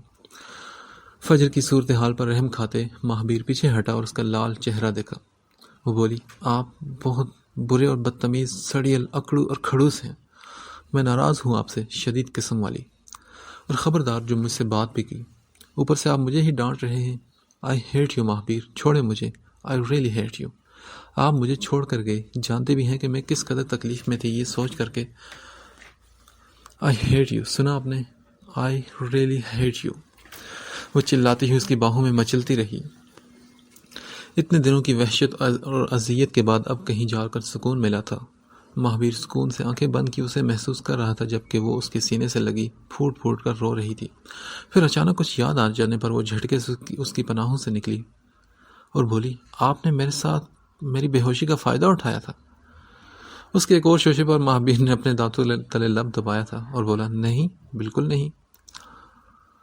وہ تو اس دن تم نے کہا۔ کیا میں نے کیا کہا؟ صرف کہا نہیں، نشے میں دھت تم نے ایک سیدھے سادے شریف بندے کو بہکا دیا تھا اپنے جلووں سے، پیار کے مظاہروں سے۔ وہ اطمینان سے دونوں ہاتھ سر پر فولڈ کرتے ہوئے بولا، نہیں، آپ مذاق کر رہے ہیں نا؟ نہیں تو میرے پاس تو لاؤنج کی ویڈیوز بھی ہیں جن میں تم خود میرے سینے سے لگی مجھے پیار کر رہی تھی۔ فجر کی آنکھیں حیرت سے پھیل گئیں اور وہ نگاہیں چرا کر وہاں سے بھاگنے کو پر تولنے لگی۔ کدھر بیوی جی، ادھر قریب آؤ میرے، اتنے دنوں بعد شوہر گھر آیا تو سکون تو لینے دو اسے۔ بھاری بوجھل آواز میں اس نے پکارا تو فجر کے پیروں کے نیچے سے زمین کھسکی۔ وہ بولی، کیوں؟ میں تو ناراض ہوں تو جا رہی ہوں، اب آپ اکیلے سڑیے ادھر۔ نہ چاہتے ہوئے اس کا لہجہ لڑکھڑا گیا تھا، مگر وہ تڑک کر بولی، اوکے رائٹ، پھر ایسا کرو کہ تم عاشی کے روم میں چلی جاؤ اور اسے یہاں بھیج دو۔ ایک تو یہ عاشی بھی نا اس کی جان کا آزار بن چکی تھی۔ اس کا دل کیا کہ یہ شوشے چھوڑنے والے کا منہ نوچ لے۔ وہ بولی، کیوں؟ اسے کیوں بھیجوں میں اپنے روم میں؟ وہ اپنی کمر پر ہاتھ رکھ کر اسے غصے سے بولی تو مہابیر کا ایک کہا چھوٹ گیا، کیا تم ننھی بچی ہو جو بتاؤں کہ اسے کیوں بھیجو؟ اس کی بات پر وہ فوراً بیڈ پر بیٹھ کر پھر سے رونے لگی تو مہابیر بوکھلا گیا اور کھسک کر اس کے قریب آ گیا۔ ایک وہ اتنا خوبصورت، توبہ، اس پہ چھونے کی آرزو، توبہ، ہاتھ کانپیں گے، روح مچلے گی جب وہ آئے گا روبرو، توبہ، چاند تاروں سے رات سجتی ہوئی، تیری آواز اور تو، توبہ توبہ، لب نہیں اس کی آنکھیں بولتی ہیں، ایسا انداز گفتگو، توبہ۔ وہ کھسک کر اس کے قریب آیا تھا جو بے آواز رونے میں مصروف تھی۔ ہیلو، میں مذاق کر رہا تھا یار، مہابیر نے سنجیدگی سے اسے کہا اور اس کے قریب ہو کر پیچھے اس کے گرد اپنے بازو حائل کر لیے۔ وہ پھر سے مچلنے لگی اور بولی، آپ اور مذاق زہر لگتے ہیں مجھے، خبردار جو مجھے اب ہاتھ لگایا تو۔ اس کی بات سن کر مہابیر کے ماتھے پر پھر بل آئے تھے، تبھی اس نے اسے کھینچ کر بیڈ پر اپنے قریب کر لیا اور کہا، اب بول کر دکھاؤ کہ ہاتھ نہ لگاؤں تمہیں، جان لے لوں گا تمہاری، اور اب یہ رونا دھونا بند کر دو، نہیں تو مجھ سے برا کوئی نہیں ہوگا۔ اچھا، آپ کو میرے رونے سے جیسے بہت فرق پڑتا ہے نا؟ اچھا، اور تمہیں کیا لگتا ہے کہ مجھے فرق نہیں پڑتا؟ مہابیر نے الٹا اسے سوال کیا۔ تو پھر آپ بار بار مجھے کیوں تکلیف دیتے ہیں اس چڑیل کا نام لے کر؟ کیوں؟ بتائیں مجھے۔ یار، میں مذاق کر رہا تھا، سمجھو میری بات کو۔ ٹھیک ہے، آج تو مذاق کر رہے تھے تو وہ اس دن کیا؟ پوچھو جو پوچھنا ہے۔ مہابیر بات کی تہ تک پہنچ چکا تھا، مگر اس کانچ کی گڑیا کے منہ سے سب سننا چاہتا تھا جو اس کے دل کی دھڑکنوں میں بسی تھی۔ وہ اس دن جب آپ حویلی میں آئے تھے اس کے ساتھ، تب فجر نے اپنی بات ادھوری چھوڑی۔ اچھا، وہ رات تو میں نے اپنی بیوی کے ساتھ گزاری تھی۔ وہ پھر اطمینان سے بولا، مگر فجر کی آنکھیں صدمے سے پھر پھیل گئیں۔ کیا مطلب؟ کیا آپ نے اس چڑیل سے شادی بھی کر لی ہے؟ نہیں، میں نے تو اپنی اکلوتی بیوی کے ساتھ وہ رات گزاری تھی۔ وہ اس کی چھوٹی سی ناک چومتا ہوا بولا، جھوٹ، آپ جھوٹ بول رہے ہیں، مجھے پتا ہے۔ اچھا، تمہیں کیسے پتا؟ بس میں نے اندازہ لگا لیا کہ آپ جھوٹ بول رہے ہیں۔ پھر فجر نے اس کا گریبان پکڑا اور بولی، اب آپ بتائیں، سچ بول رہے ہیں کہ جھوٹ؟ یار، میں کہہ رہا ہوں نا کہ میں سچ بول رہا ہوں، مگر میں کیسے مان لوں؟ اچھا یہ دیکھو۔ مہابیر نے اپنا فون اٹھایا اور اس میں سے کچھ پکس نکال کر اس کے سامنے کی تو وہ حیران رہ گئی کہ وہ اس کی سینے پر سر رکھے سو رہی تھی۔ مہابیر نے اسے کہا، بھائی میں ایک لائر ہوں اور اپنی بے گناہی کے ثبوت رکھے ہوئے ہیں اپنے پاس، تاکہ وقت آنے پر جج آف دی لائف عرف وائف کے سامنے پیش کیے جائیں، یور آنر۔ وہ اب اس کے چہرے پر جھکا، اس کے گالوں پر اپنے لمس چھوڑ رہا تھا۔ فجر کی سانس اٹکی اور پھر اسے کچھ اور یاد آیا تو بولی، پیچھے ہٹیے، اب بھی وہیں جائیں جہاں 1.5 ماہ سے تھے، مجھے اتنی تکلیف میں چھوڑ کر آپ چلے گئے تھے، پل پل اذیت اور عذاب میں جھونک کر۔ اس کی بات پر مہابیر مسکرایا اور بولا، یار اس تکلیف اور اذیت کا مداوع کرنے ہی کے لیے تو لوٹا ہوں میں میری جان۔ پھر مہابیر نے ذرا سا اوپر ہو کر اپنی شرٹ اتاری تھی، تب فجر کی نگاہ اس کے چھلنی ہوئے داغدار سینے پر پڑی جہاں اوپر نیچے 3 گولیاں لگنے کے نشانات تھے۔ وہ فوراً تڑپ کر بے اختیار اٹھ بیٹھی تھی اور بولی، یہ کیا ہوا ہے آپ کو؟ یہ سب کیسے؟ بتائیں مجھے، ہوا کیا تھا آپ کو؟ کچھ نہیں ہوا تھا، میں بالکل ٹھیک ہوں اور تمہارے سامنے ہوں، صرف تمہارے لیے۔ مہابیر نے فجر کے چہرے کو اپنے ہاتھوں کے پیالوں میں بھرا اور اپنے لبوں سے اس کے آنسو چنے۔ اسے اپنی فاش غلطی کا احساس بھی ہوا تھا۔ وہ تڑپتی رہی مگر مہابیر نے اسے بیڈ پر لٹایا اور اپنی مضبوط گرفت میں لے لیا تھا۔ فجر کے نازک وجود پر سفر کرتے اس کے پرحدت لمس نے فجر کو دنیا بھلا دی تھی۔ اس کے تو سارے گلے شکوے جیسے دور ہو گئے تھے۔ مہابیر نے اپنے وجود کو اس میں گم کر لیا تھا۔ فجر نے بھی جیسے ہار مان کر خود سپردی کے عالم میں اپنے آپ کو اپنی محبت کے سپرد کر دیا تھا۔ وہ لوگ جب دشمنوں کی گولیوں کی بچھاڑ کی زد میں آئے تھے تب پاشا، سہم اور کبیر واپس لوٹے تھے، اور بھلا ان کے ہوتے ہوئے ان کے بچوں کو کچھ ہو سکتا تھا؟ دھوئیں کے بادل اڑاتے وہ وہاں سے غائب ہوئے تھے۔ ایک سیکرٹ ہاسپٹل میں لائے تھے انہیں، جہاں پر جبران سمیت تمام ڈاکٹرز کی ٹیم ان کی اپنی تھی۔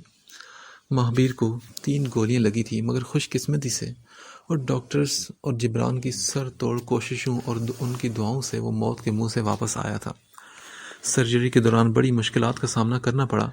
پاشا، سہم اور کبیر اس طرح کی صورتحال سے گزرتے رہتے تھے مگر یہ ان کے بچوں کا معاملہ تھا۔ ہاتھ سیدھا ان کے کلیجے پر پڑا تھا تو وہ کیوں نہ پریشان ہوتے۔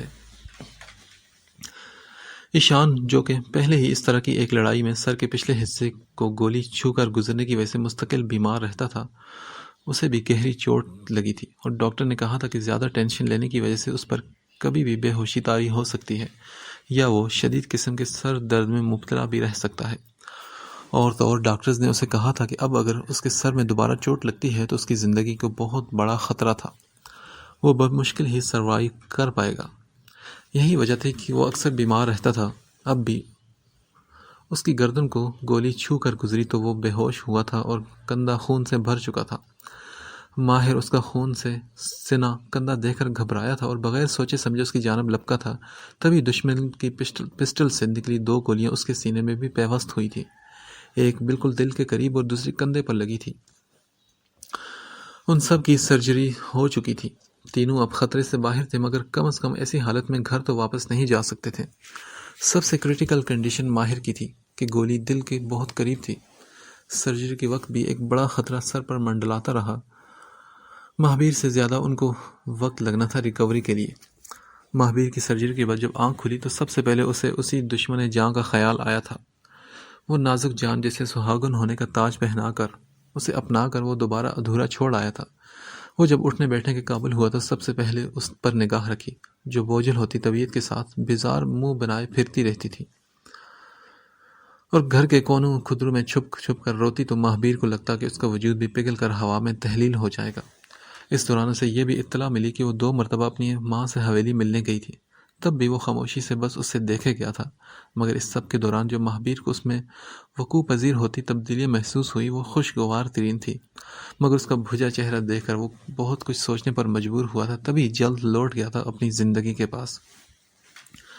ادھر ایشان کی طبیعت پورے 12 دن بعد سنبھلی تھی۔ ہوش میں آتے ہی سب سے پہلے اس سے اس پگلی کا معصوم چہرہ یاد آیا تھا خود کو سنبھالتے ہی سب سے پہلے اسی کے خیال نے اسے بے چین کیا تھا۔ وہ جانتا تھا اور اپنے ذرائع سے اسے پتہ چل چکا تھا کہ وہ سارا دن وائٹ پیلس میں عیش عیش پکارتی پھرتی تھی، خاص طور پر جب سے آریان، جبران، پاشا، سہم اور کبیر واپس لوٹے تھے۔ اس نے ان سب کے کان کھا لیے تھے، ایشان کا پوچھ پوچھ کر۔ بس 1 ماہ ہی گزار پایا تھا ایشان اس کے بغیر، اور یوں لگتا تھا جیسے اس کے وجود کا حصہ کہیں کٹ کر کھو گیا تھا۔ تب بھی وہ بڑی خاموشی سے ایشان نے اسے اپنے وجود کے حصے کو اپنے پاس بلا لیا تھا۔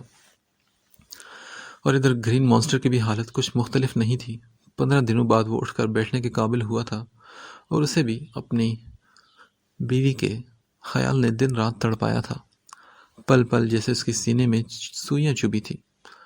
اذیت ہی مگر ہجر کے یہ پل کاٹنے تھے اسے، سو صبر کا دامن تھامے رکھا اس نے کہ اس نازک جان کو اگر اس کی بھنک بھی لگتی کہ اسے گولیاں لگی ہیں تو وہ تو جیتے جی ہی مر جاتی۔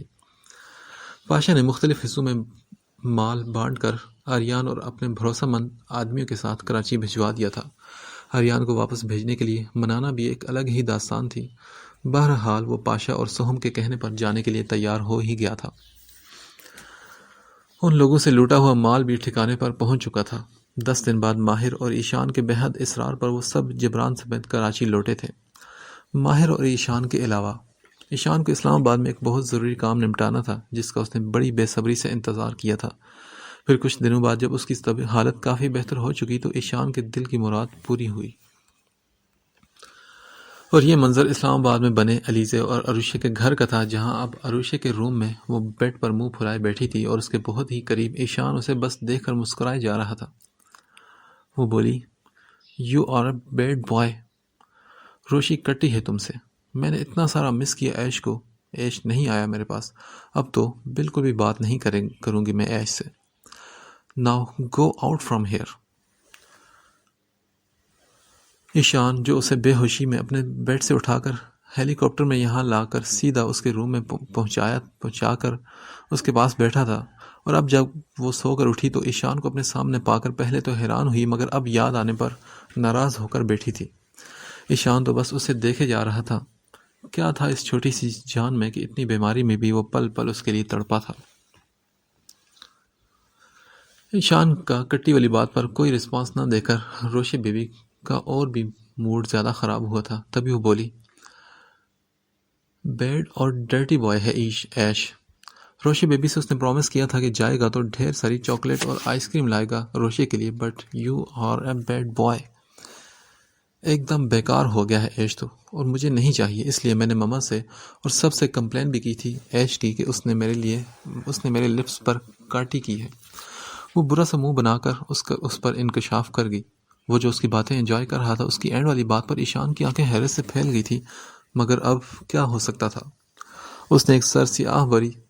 اب تو وہ ایشان کبیر ابراہیم کی محبت کا ڈھنڈورا پورے زمانے کے آگے پیٹ چکی تھی۔ ایشان دانتوں تلے لب دباتا خاموشی سے اٹھا، الماری کھول کر اس میں سے ایک باکس نکالا اور اس روٹھی ہوئی کے پاس آ کر بیڈ پر پلٹ دیا۔ وہ جو برے منہ بنا رہی تھی اب منہ کھولے بیڈ پر پڑی چاکلیٹس کینڈیز کے ڈھیر کو دیکھ رہی تھی۔ یہ سب دیکھ کر وہ ایکسائٹڈ ہوئی۔ اسے عیش بھی مل گیا تھا اور اتنی ساری چاکلیٹس بھی، اور کیا چاہیے تھا اسے اب؟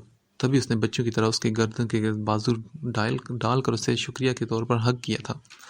ایشان نے بھی اسے سینے سے لگا کر سکون کا سانس لیا، مگر اس سے پہلے کہ وہ اسے محسوس کر پاتا وہ ظالم لڑکی اس سے دور ہو کر اپنی چاکلیٹس کی جانب چلی گئی تھی۔ Thanks S. بٹ ایش نے اب تک روشے بیبی سے سوری نہیں بولا۔ ایشان نے کہا، تو یہ ڈھیر ساری چاکلیٹ سوری بولنے کو تو ہی دی ہے میں نے۔ ریئلی؟ وہ خوش ہوئی اور ایک بڑی سی چاکلیٹ اٹھا کر ریپر نکالا اور 1-2 بائٹ لی۔ وہ اپنی ہی دھن میں مگن تھی جب ایشان کی نگاہیں اس کے لبوں پر ٹھہر گئی، مگر اب کم از کم وہ اس کے لپس پر کاٹی کرنے کی حماقت ہرگز نہیں کرنے والا تھا کہ ایشان کو اپنی عزت بھی بہت پیاری تھی۔ وہ اسے مگن دیکھ کر کچن کی جانب آیا، مگر چھوٹے سے لاؤنج میں صوفے پر آنکھیں بند کیے اس گرین مانسٹر پر اس کی نگاہ پڑی تو دل میں اس کی تکلیف محسوس کر کے ایک ٹیس سی اٹھی۔ اس نے پوچھا، خیریت؟ طبیعت تو ٹھیک ہے نا بھائی؟ ایشان کے پکارنے پر ماہر نے آنکھیں کھولی۔ میں ٹھیک ہوں، تم اپنی سناؤ ایشان۔ اپنی اور اس کی زندگی سے کھیلنے جا رہے ہو کیوں؟ وہ سنجیدگی سے بولا تو ایشان نے نگاہیں چرائی اور بولا، میں تھک گیا ہوں بھائی، اب میں ایک نارمل لائف جینا چاہتا ہوں اس کے ساتھ۔ اب رسک لینے کا وقت آ چکا ہے اور میں یہ رسک لینے کو تیار ہوں۔ لیکن ایشان، اگر نتیجہ توقع کے برخلاف نکلا تو کس کو مورد الزام ٹھہراؤ گے؟ مجھے نتیجے کی کوئی پرواہ نہیں ماہر بھائی۔ اچھا، اور اگر اروشی نے ٹھیک ہونے کے بعد تمہیں پہچاننے سے انکار کر دیا تو؟ تمہاری ہونے سے ہی انکار اس نے کر دیا تو بھائی میں خود اپنے ہاتھوں سے اس کا گلا گھونٹ کر اسے جان سے مار ڈالوں گا۔ ریلی؟ ماہر نے زخمی سی ہنسی ہنس کر پوچھا تو وہ تنی رگیں سرخ چہرہ لیے خاموشی سے اٹھ کر کچن میں چلا گیا تھا۔ وہ تینوں ڈائننگ ٹیبل پر بیٹھے ڈنر کرنے میں مصروف تھے۔ شفا نے خاموشی سے اپنی پلیٹ پر سر جھکایا ہوا تھا۔ پاس ہی بیٹھی شاہدہ پھپھو نرمی اور شفقت سے اسے باتیں کرنے میں مصروف تھی، جبکہ سامنے بیٹھے شخص کی خود پر پڑتی وقتاً فوقتاً گہری نگاہ سے اسے عجیب سی گھن محسوس ہو رہی تھی۔ یہی وجہ تھی جو وہ اس شخص کی وجہ سے اپنی اتنی سویٹ سی پھپھو سے بھی خار کھاتی تھی۔ 2-3 دن سے وہ آئی ہوئی تھی اور اس گھٹیا بندے نے اس کا جینا حرام کر رکھا تھا۔ پہلے تو اس کے اوپر فکریں اچھالا کرتا تھا، اب تو بدل کر کھلم کھلا گھٹیا اور زومانی باتیں بھی کرتا تھا۔ آزاد ماحول اور فضاؤں میں پلے بڑھے اس شخص کی نگاہوں میں ڈھونڈنے سے بھی کہیں خواتین کے لیے عزت اور احترام دکھائی نہیں دیتا تھا۔ وہ جلدی سے کھانا کھا کر اٹھنے لگی جب پھپھو نے اسے ٹوکا اور بولی، ارے شفا میری بچی، کھانا تو صحیح طرح سے کھاؤ نا، دیکھو تو صحیح کتنی پتلی ہو گئی ہو۔ کیوں سیفی، میں ٹھیک کہہ رہی ہوں نا؟ یس ممی، یہ تو کچھ زیادہ ہی دبلی پتلی ہو چکی ہے، تبھی تو برداشت نہیں کر پاتی بیچاری۔ میرا مطلب ہے کہ یہ تو ہوا سے بھی اڑ جائے۔ پھپھو جانی، میں دبلی پتلی ہی صحیح مگر کسی کا منہ بخوبی توڑ سکتی ہوں۔ وہ بھی دانت پیس کر بولی اور اسے اگنور کرتی اپنے کمرے میں آ گئی۔ اسے ایک عجیب سی الجھن ہو رہی تھی اس شخص سے۔ کسی کے احترام میں جھکی نگاہیں اسے یاد آئیں، بولتے وقت نگاہوں کا ادھر ادھر بھٹکنا یاد آیا، حتیٰ کہ اٹھا کر گاڑی میں بٹھا کر پاؤں ٹھیک کر کے اسپرے کرنے تک بھی اسے ذرا بھی احساس نہ ہوا تھا کہ وہ اس طرح کسی غیر مرد کے اتنے قریب ہے، کیونکہ اس شخص نے اسے محسوس ہی نہیں ہونے دیا تھا۔ وہ وائٹ پیلس میں اچھلتی کودتی پھرتی تھی، کبھی ایسی وحشت اور عجیب احساسات کا اسے سامنا نہیں کرنا پڑا تھا جتنا کہ اس شخص نے 3 دن میں اس کے اپنے ہی گھر میں اسے ذہنی ٹارچر کر کے چھوڑا تھا۔ ابھی بھی آہٹ محسوس ہونے پر وہ کھڑکی کے پاس کھڑی چونک کر پلٹی تو سب سے پہلے تو یہ دیکھ کر اس کے ماتھے پر ڈھیر سارے بل پڑے تھے کہ وہ بغیرت انسان بنا دروازہ نوک کیے گدوں کی طرح اس کے کمرے میں چلا آیا تھا۔ میں تمہارے لیے دودھ لایا ہوں، پیو میری جان، اور اپنی جان بناؤ تاکہ مجھے آسانی ہو۔ Mister Saif ur-Rahman, get lost from here right now. ارے میری جان، اتنا غصہ کیوں کر رہی ہو؟ صحت کے لیے ٹھیک نہیں ہوتا۔ ویسے میں کہنے آیا تھا کہ آنے سے پہلے مما نے انکل سے ہمارے رشتے کی بات کی ہے تو خود کو ذہنی طور پر تیار کر لو۔ غلط فہمی ہے آپ کی سیفی بھائی کہ میں یہ رشتہ منظور کروں گی۔ لگتا ہے کہ پہلے کی ساری ٹھکائیاں بھول چکے ہو جو یہ بکواس کر رہے ہو میرے سامنے کھڑے ہو کر۔ ارے یار، میں انہی ٹھکائیوں کا بدلہ لینے کے لیے تو یہ سب کر رہا ہوں۔ شٹ اپ اینڈ بکواس بند کرو اپنی، اور میرے کمرے سے دفع ہو جائیں ابھی کے ابھی۔ شفا نے مکہ بنا کر اس کے چہرے کا نشانہ لیا تو وہ بولا، اگر نہیں گیا تو کیا کر لو گی؟ وہ فوراً جھٹکے سے اس کے قریب آیا اور اس کی کلائی وحشیانہ سلوک کرتے ہوئے بری طرح مروڑ دی۔ اگر تم بلیک بیلٹ ہو تو میں بھی سیکھ کر آیا ہوں ڈیئر فیوچر وائفی کہ تم جیسیوں کو کیسے قابو کیا جاتا ہے۔ آج تو میں یہ تمہاری کراٹے کی اکڑ توڑتے ہوئے تمہاری عقل ٹھکانے لگا کر ہی جاؤں گا کہ پھر انکار نہیں کر پاؤ گی مجھے۔ سیفی نے غراتے ہوئے اسے بری طرح اپنے بس میں کر کے اس کی گردن کے گرد اپنا ہاتھ لپیٹا اور اس کا ارادہ بھانپ کر شفا تو مرنے والی ہو چکی تھی۔ آخری حربے کے طور پر شفا نے پوری قوت سے اپنا گھٹنا فولڈ کر کے اس کے گھٹنے پر مارا تھا۔ وہ لڑکھڑا کر پیچھے ہٹا، تبھی شفا اندھا دھند بھاگ کر باہر کی جانب چلی گئی تھی۔ اپنے ہی گھر میں وہ اس قدر خوف زدہ اور وحشت زدہ ہوئی تھی کہ پچھلے دروازے سے نکلتے ہی چلی گئی۔ وہ یہ بھی جانتی تھی کہ وہ بھیڑیا اور وحشی درندہ اس کے پیچھے آ رہا تھا۔ اس کی آنکھوں کے آگے بار بار دھند جا رہی تھی اور آنسو لگاتار بہہ رہے تھے۔ نہ جانے کیوں اس کا رخ وائٹ پیلس کی جانب ہی تھا۔ وہ پیچھے سے بولا، شفا رکو، نہیں تو مجھ سے برا کوئی نہیں ہوگا، سمجھی تم؟ مگر شفا اندھا دھند بھاگتے وائٹ پیلس کے پچھلے گیٹ کے قریب ایک چوڑی چٹانی سینے سے ایک مرتبہ پھر ٹکرا چکی تھی۔ آریان جو کہ ایک ضروری کام نمٹا کر وائٹ پیلس واپس آ رہا تھا اور اتفاقاً آج پیدل ہی گیا تھا، سامنے سے آتی اس ناگہانی چھوٹی آفت سے ٹکرایا تھا۔ بلیک ہوڈی کے نیچے بلیک ٹراؤزر پہنے اپنی ہی دھن میں آتا اب اس نے سامنے دیکھا تو ماتھے پر بل پڑے۔ واٹ دا ہیل از دس؟ حسب معمول آریان کا میٹر شارٹ ہوا تھا، مگر سامنے آج اس کا وحشت زدہ چہرہ دیکھ کر اس کی زبان کو بریک لگی اور وہ بے تحاشا چونک گیا۔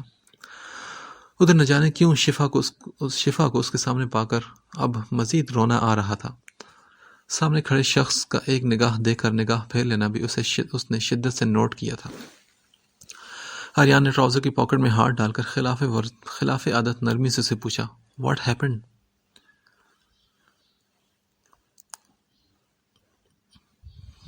اتنے میں سیفی اس کے سر پر پہنچ چکا تھا، جسے دیکھ کر شفا بے اختیار ہی آریان کے پیچھے ہوئی تھی اور روئی چلی گئی۔ وہ بولا، ہے یو، کون ہو تم؟ پیچھے ہٹو۔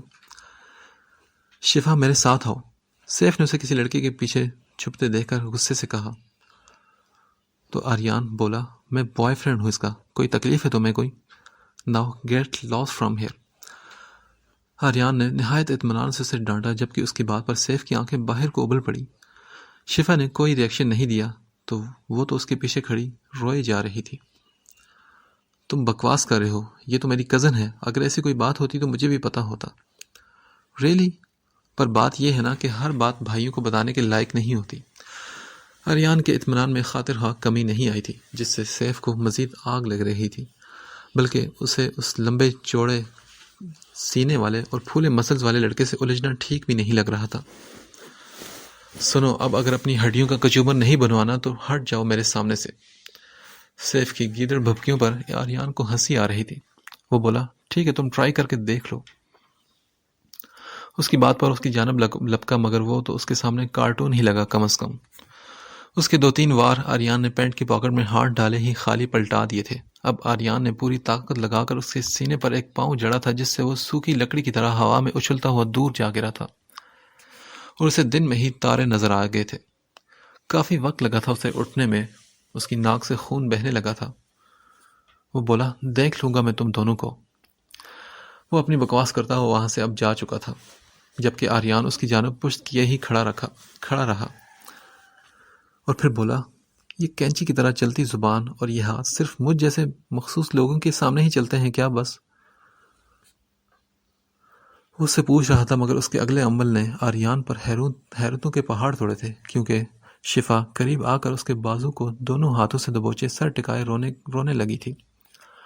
وہ جسے کبھی اس صورتحال کا سامنا نہیں کرنا پڑا تھا، عجیب آکورڈ سی فیلنگ ہوئی تھی اسے، مگر پیچھے کھڑی لڑکی کا یہ دبو روپ اسے زہر لگ رہا تھا۔ وہ تو اسے جھانسی کی رانی ٹائپ روپ میں ہی اچھی لگی تھی۔ ہے، stop crying and stay away from me. کوئی دیکھے گا تو کیا بولے گا؟ میری تو خیر ہے، تم لڑکی ہو، تمہیں اس چیز کا خیال رکھنا چاہیے۔ آریان نرمی سے بولا تو اس کے رونے میں اور شدت آئی تھی، یہ جان کر کے اس پرائے بندے کو اس کی عزت اور بے عزتی کا کتنا خیال تھا، جبکہ سیفی بغیرت انسان کتنا بغیرت تھا۔ وہ شفا اس سے دور ہوئی تھی اور بولی، وہ سو کالڈ کزن ہے میرا، اور پاپا دوسرے شہر میں جا کر اطمینان سے بیٹھے ہیں کہ ان کی بہن اور ان کا بیٹا ان کی غیر موجودگی میں میرا خیال رکھیں گے، اور یہ خیال رکھا ہے انہوں نے میرا کہ میں اپنے ہی گھر کی 4 دیواری سے باہر نکل آئی ہوں اس بزدل، وحشی اور بغیرت انسان کی وجہ سے۔ رات کے اس وقت وہ روتے ہوئے سے ساری بات بتا رہی تھی۔ آریان کا خون کھول اٹھا۔ وہ بولا، منہ نہیں توڑا گیا تم سے اس کا؟ یہ کم از کم سر ہی پھاڑ دیتی۔ اس طرح کی بزدلی دکھانے سے بہتر تھا کہ اسے ایک ہاتھ لگا دیتی۔ وہ بولی، میں نے کوشش تو کی تھی، پر اچھا چلو میرے ساتھ، گھر چھوڑ دوں تمہیں۔ آریان نے اسے کہا تو وہ خاموشی سے اس کے پیچھے ہولی۔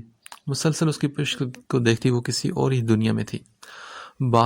بات پر جانے کیوں ان دونوں کا موازنہ کرنے بیٹھ جاتی، اور ساتھ چلتا شخص ہر موازنے میں بڑی اونچی مسند پر سوار ہو جاتا۔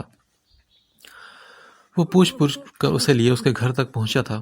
یہ شفا کے گھر کا بیک ڈور تھا۔ وہ بولی، میں اندر نہیں جاؤں گی۔ شفا کے ایک اور شوشے پر حیرانگی سے آریان اس کی جانب مڑا اور بولا، تو کیا ساری رات یہیں باہر پہرا دینے کا ارادہ ہے کیا؟ وہ بولی، اگر وہ اندر میرا ویٹ کر رہا ہو تو؟ پہلی دفعہ آریان نے اس کی زبان لڑکھڑاتی محسوس کی تو اس کا ڈر سمجھتا ہوا وہ اس کے ساتھ اندر آیا. پھر اس کے روم تک آ کر وہ رکا. یہ شاید اس کے روم کا بیک ڈور تھا. وہ بھی اس کے ساتھ رک گئی. آریان کا دل کیا کہ اپنا ماتھا پیٹ لے. کہاں پھنس گیا تھا وہ؟ اس نے اسے گھورا مگر اس کے چہرے کی معصومیت سے نگاہیں چرائی اور روم میں داخل ہو کر اچھی طرح روم چیک کر لیا اور گھر کی اندر کی جانب کھلنے والا ڈور اندر سے لاک کر دیا. اب میں جاؤں یا یہیں کھڑے ہو کر پہرا دوں ساری رات پرنسس میڈونا کا؟ آریان نے اسے چھیڑا تو اس کا چہرہ خف سے سرخ پڑا مگر خوف بھی جوں کا توں تھا. وہ بولی، تھوڑی دیر رک جائیے پلیز. وہ پھر رو پڑی تھی. واٹ؟ سیریسلی؟ میں تمہارا بوائے فرینڈ بتا چکا ہوں خود کو، اور سوچو اگر تمہاری پھپھو آ گئی تو کیا کہیں گی، یا کسی سرونٹ نے دیکھ لیا تو؟ وہ اسے ڈرائے گیا. ہاں مگر جانے کے لیے قدم نہیں بڑھائے تو اس نے بھی. وہ بولی، بھاڑ میں جائیں سب، مجھے کسی کی پرواہ نہیں اب. آریان نے خود کو کنٹرول کیا اور بولا، کیا میں پوچھ سکتا ہوں کہ مجھ سے کیوں نہیں ڈر لگ رہا آپ کو مس؟ آریان جو کب سے حیرت کا شکار تھا اس سے پوچھ بیٹھا تھا. وہ بولی، مجھے آپ سے ڈر نہیں لگ رہا. کیوں؟ میں بھی تو ایک لڑکا ہوں، بالکل اجنبی، اور رات کے اس وقت تنہائی میں تمہارے روم میں موجود ہوں. وہ الجھا تھا اور اسے پانی کا گلاس تھمایا تھا مگر وہ اسے دیکھ نہیں رہا تھا. اس نے اپنا رخ کھڑکی کی جانب کر لیا تھا. اور اس معاملے میں ایک لڑکی کی چھٹی حس بڑی تیز ہوتی ہے. لڑکی جان جاتی ہے کہ وہ سامنے والے کی نیت بھی اور نگاہ بھی. شفا نے اسے لاجواب کیا مگر وہ چھیڑنے سے باز نہیں آیا، اور اب اس آفت کا موڈ بھی تو پہلے جیسا بحال اور کڑک کرنا تھا. وہ بولا، اچھا، اور اگر میری نیت بھی خراب ہوگی تو کیا کرو گی؟ مجھے پتا ہے کہ آپ کی نیت خراب نہیں ہوگی. شفا اطمینان سے بولی مگر اب کچھ یاد آنے پر پانی گھونٹ گھونٹ پیتے اسے اچھو لگ گیا. ہاں، اور تم نے مجھے خود کا بوائے فرینڈ کیوں بتایا تھا؟ اب میں بوائے فرینڈ نہ بتاتا تو کیا بھائی بتاتا؟ اگر سیفی نے میرے پاپا کو بتا دیا تمہارے بارے میں تو کہہ دینا کہ تھا ایک بوائے فرینڈ مگر اب بریک اپ ہو چکا ہے. اچھا، کیا تم نے شکل دیکھی اپنی چلگوزے جیسی شکل والی، اور میں تمہارے جیسے لڑکے کو بوائے فرینڈ بناؤں گی؟ وہ برا سا منہ بنا کر بولی. اور ریلی فاقے زدہ چھپکلی، لکی ہوگی وہ لڑکی جو میری گرل فرینڈ بنے گی. You get that? وہ فخر سے بولا. ہاں لکی تو ہوگی، فری کا باڈی گارڈ جو مل جائے گا اسے. شفا نے پہلی مرتبہ اس کی بات پر ایگری کیا مگر اینڈ والے فکرے پر اسے اس پاگل لڑکی کا لہجہ کافی اداس لگا. وہ بولا، اچھا میں چلتا ہوں، تم تو ہو ہی عقل سے پیدل لڑکی، مجھے بھی بدنام کرواؤ گی. آریان نے اسے چھیڑتے ہوئے باہر کی جانب رخ کیا تھا. شفا نے اسے جاتے دیکھ کر ایک گہرا سانس بھرا. دوسری جانب رات کے تقریباً 2 بجے کا وقت تھا اور ہر سو خاموشی تھی. وائٹ پیلس بھی بالکل خاموش تھا اور وہاں تاریکی کا راج تھا. جب اچانک ایک ہیولا اس تاریکی میں بلو ٹی شرٹ اور بلیک ٹراؤزر میں منہ پر رومال باندھے وائٹ پیلس میں داخل ہوا تھا. کائی جمی سبز آنکھوں میں عجیب سی بے چینی اور وحشت تھی. وہ ڈبل سٹوری پر موجود اپنے مخصوص کمرے میں داخل ہوا تھا. کلک کی آواز پر آہستگی سے دروازہ کھلتا چلا گیا. اندر داخل ہو کر اس نے پیچھے مڑ کر دروازہ بند کیا اور اب رخ بیڈ کی جانب تھا. بیڈ پر موجود اس وجود کو دیکھ کر اس کی رگ و جان میں سکون دوڑ چکا تھا. کیسی مجبوری تھی جو اسے اس کی بیوی تک پہنچنے نہیں دے رہی تھی. اس کا دل تھا کہ جیسے صدیوں سے اسے دسترس میں لینے کو بے قرار تھا. کیسی تڑپ تھی جو اس کے قرب حاصل کرنے کے لیے سینے میں مچل اٹھی تھی. وہ دھیمے قدموں سے چلتا ہوا بیڈ کے قریب آیا اور پھر ماہر سوہم خان نے سائڈ پر جا کر لیمپ آف کر دیا. اب کمرے میں ہلکا سا اندھیرا تھا. کھڑکی سے آتی چاند کی چاندنی سے کمرے میں ایک رومانٹک سا ماحول بنا ہوا تھا. وہ اطمینان سے اس کے قریب لیٹ گیا اور گہرا سانس بھر کر روح کو معطر کرتی سانسیں مہکاتی اس کی خوشبو اس نے اپنے اندر اتاری. خود پر قابو نہ پاتے اس نے اس کی کمر میں ہاتھ ڈال کر اسے اپنے بے حد قریب کیا تھا اور پھر اس پر حاوی ہو کر اس پر جھک چکا تھا. ایک جانی پہچانی خوشبو اور لمس پا کر رواحہ نے بھی غنودگی کے عالم میں اپنی آنکھیں کھول کر خود پر جھکے وجود کو دیکھا تو سامنے ہی وہ چمکتی سبز روشن آنکھیں اسے دکھائی دی. خود کو اس کے بانکھوں میں پا کر وہ مسکرائی تھی. جیسے اب تو یہ عالم تھا کہ ہر سو ہر جانب دن رات اسے وہی دکھائی دیتا تھا، اپنی دھڑکنوں میں سنائی دیتا تھا۔ وہ بولی، آپ خواب میں بھی مجھے پریشان کرتے ہیں اب، اور تم نے جو ہر وقت، ہر پل، ہر لمحہ مجھے تنگ کیا، اس کا کیا؟ آپ کہاں چلے گئے تھے مجھے چھوڑ کر؟ اس نے لرزتے لہجے میں شکوہ کیا اور ماہر کی گردن کے گرد بازو ڈال دیے۔ اور یہ آپ کے گلے میں اور کندھے پر پٹی بندھی ہوئی ہے نا؟ رواحہ نے محسوس کر کے آنسو کی روانی میں اضافہ کیا۔ اسے تو اب بھی یہی لگ رہا تھا کہ وہ خواب کی کیفیت میں ہے۔ وہ مچھلی تھی، مگر ماہر نے اس کے وجود کو خود میں بیچ کر اس کے گلاب پنکھڑیوں جیسے ہونٹوں کو اپنے ہونٹوں کی دسترس میں لیا تھا۔ ماہر کے سینے میں جو اس کی طلب کی آگ بھڑکی ہوئی تھی، اس کے گداز لمس نے اسے جلا بخشی، اور ماہر کے عمل نے شدت اختیار کی تھی کہ رواحہ کو لگا کہ آج وہ اس کی جان نکال لے گا۔ ماہر سوہم خان بالکل بے خود اور مدہوش سا اس پر جھکا ہوا تھا۔ سانس اٹکنے پر رواحہ نے اس کی شرٹ کا کالر اپنی مٹھیوں میں دبوچ لیا تھا۔ ماہر نرمی سے پیچھے ہٹا تو رواحہ بے حال سی ہوتی اپنی سانسیں بحال کر رہی تھی۔ اب وہ مکمل نیند سے بیدار ہو چکی تھی، مگر اس سے پہلے ہی ماہر نے اس کے چہرے پر رومال رکھا تھا۔ آئی ایم سوری میری جان، تمہارے اس گرین مانسٹر کو جانا ہوگا۔ یہ تمہیں اپنا چھلنی وجود نہیں دکھا سکتا کہ تم پھر اپنے بارے میں الٹا سیدھا سوچ کر اپنے آپ کو کوس کر خود کو اور مجھے تکلیف پہنچاؤ گی۔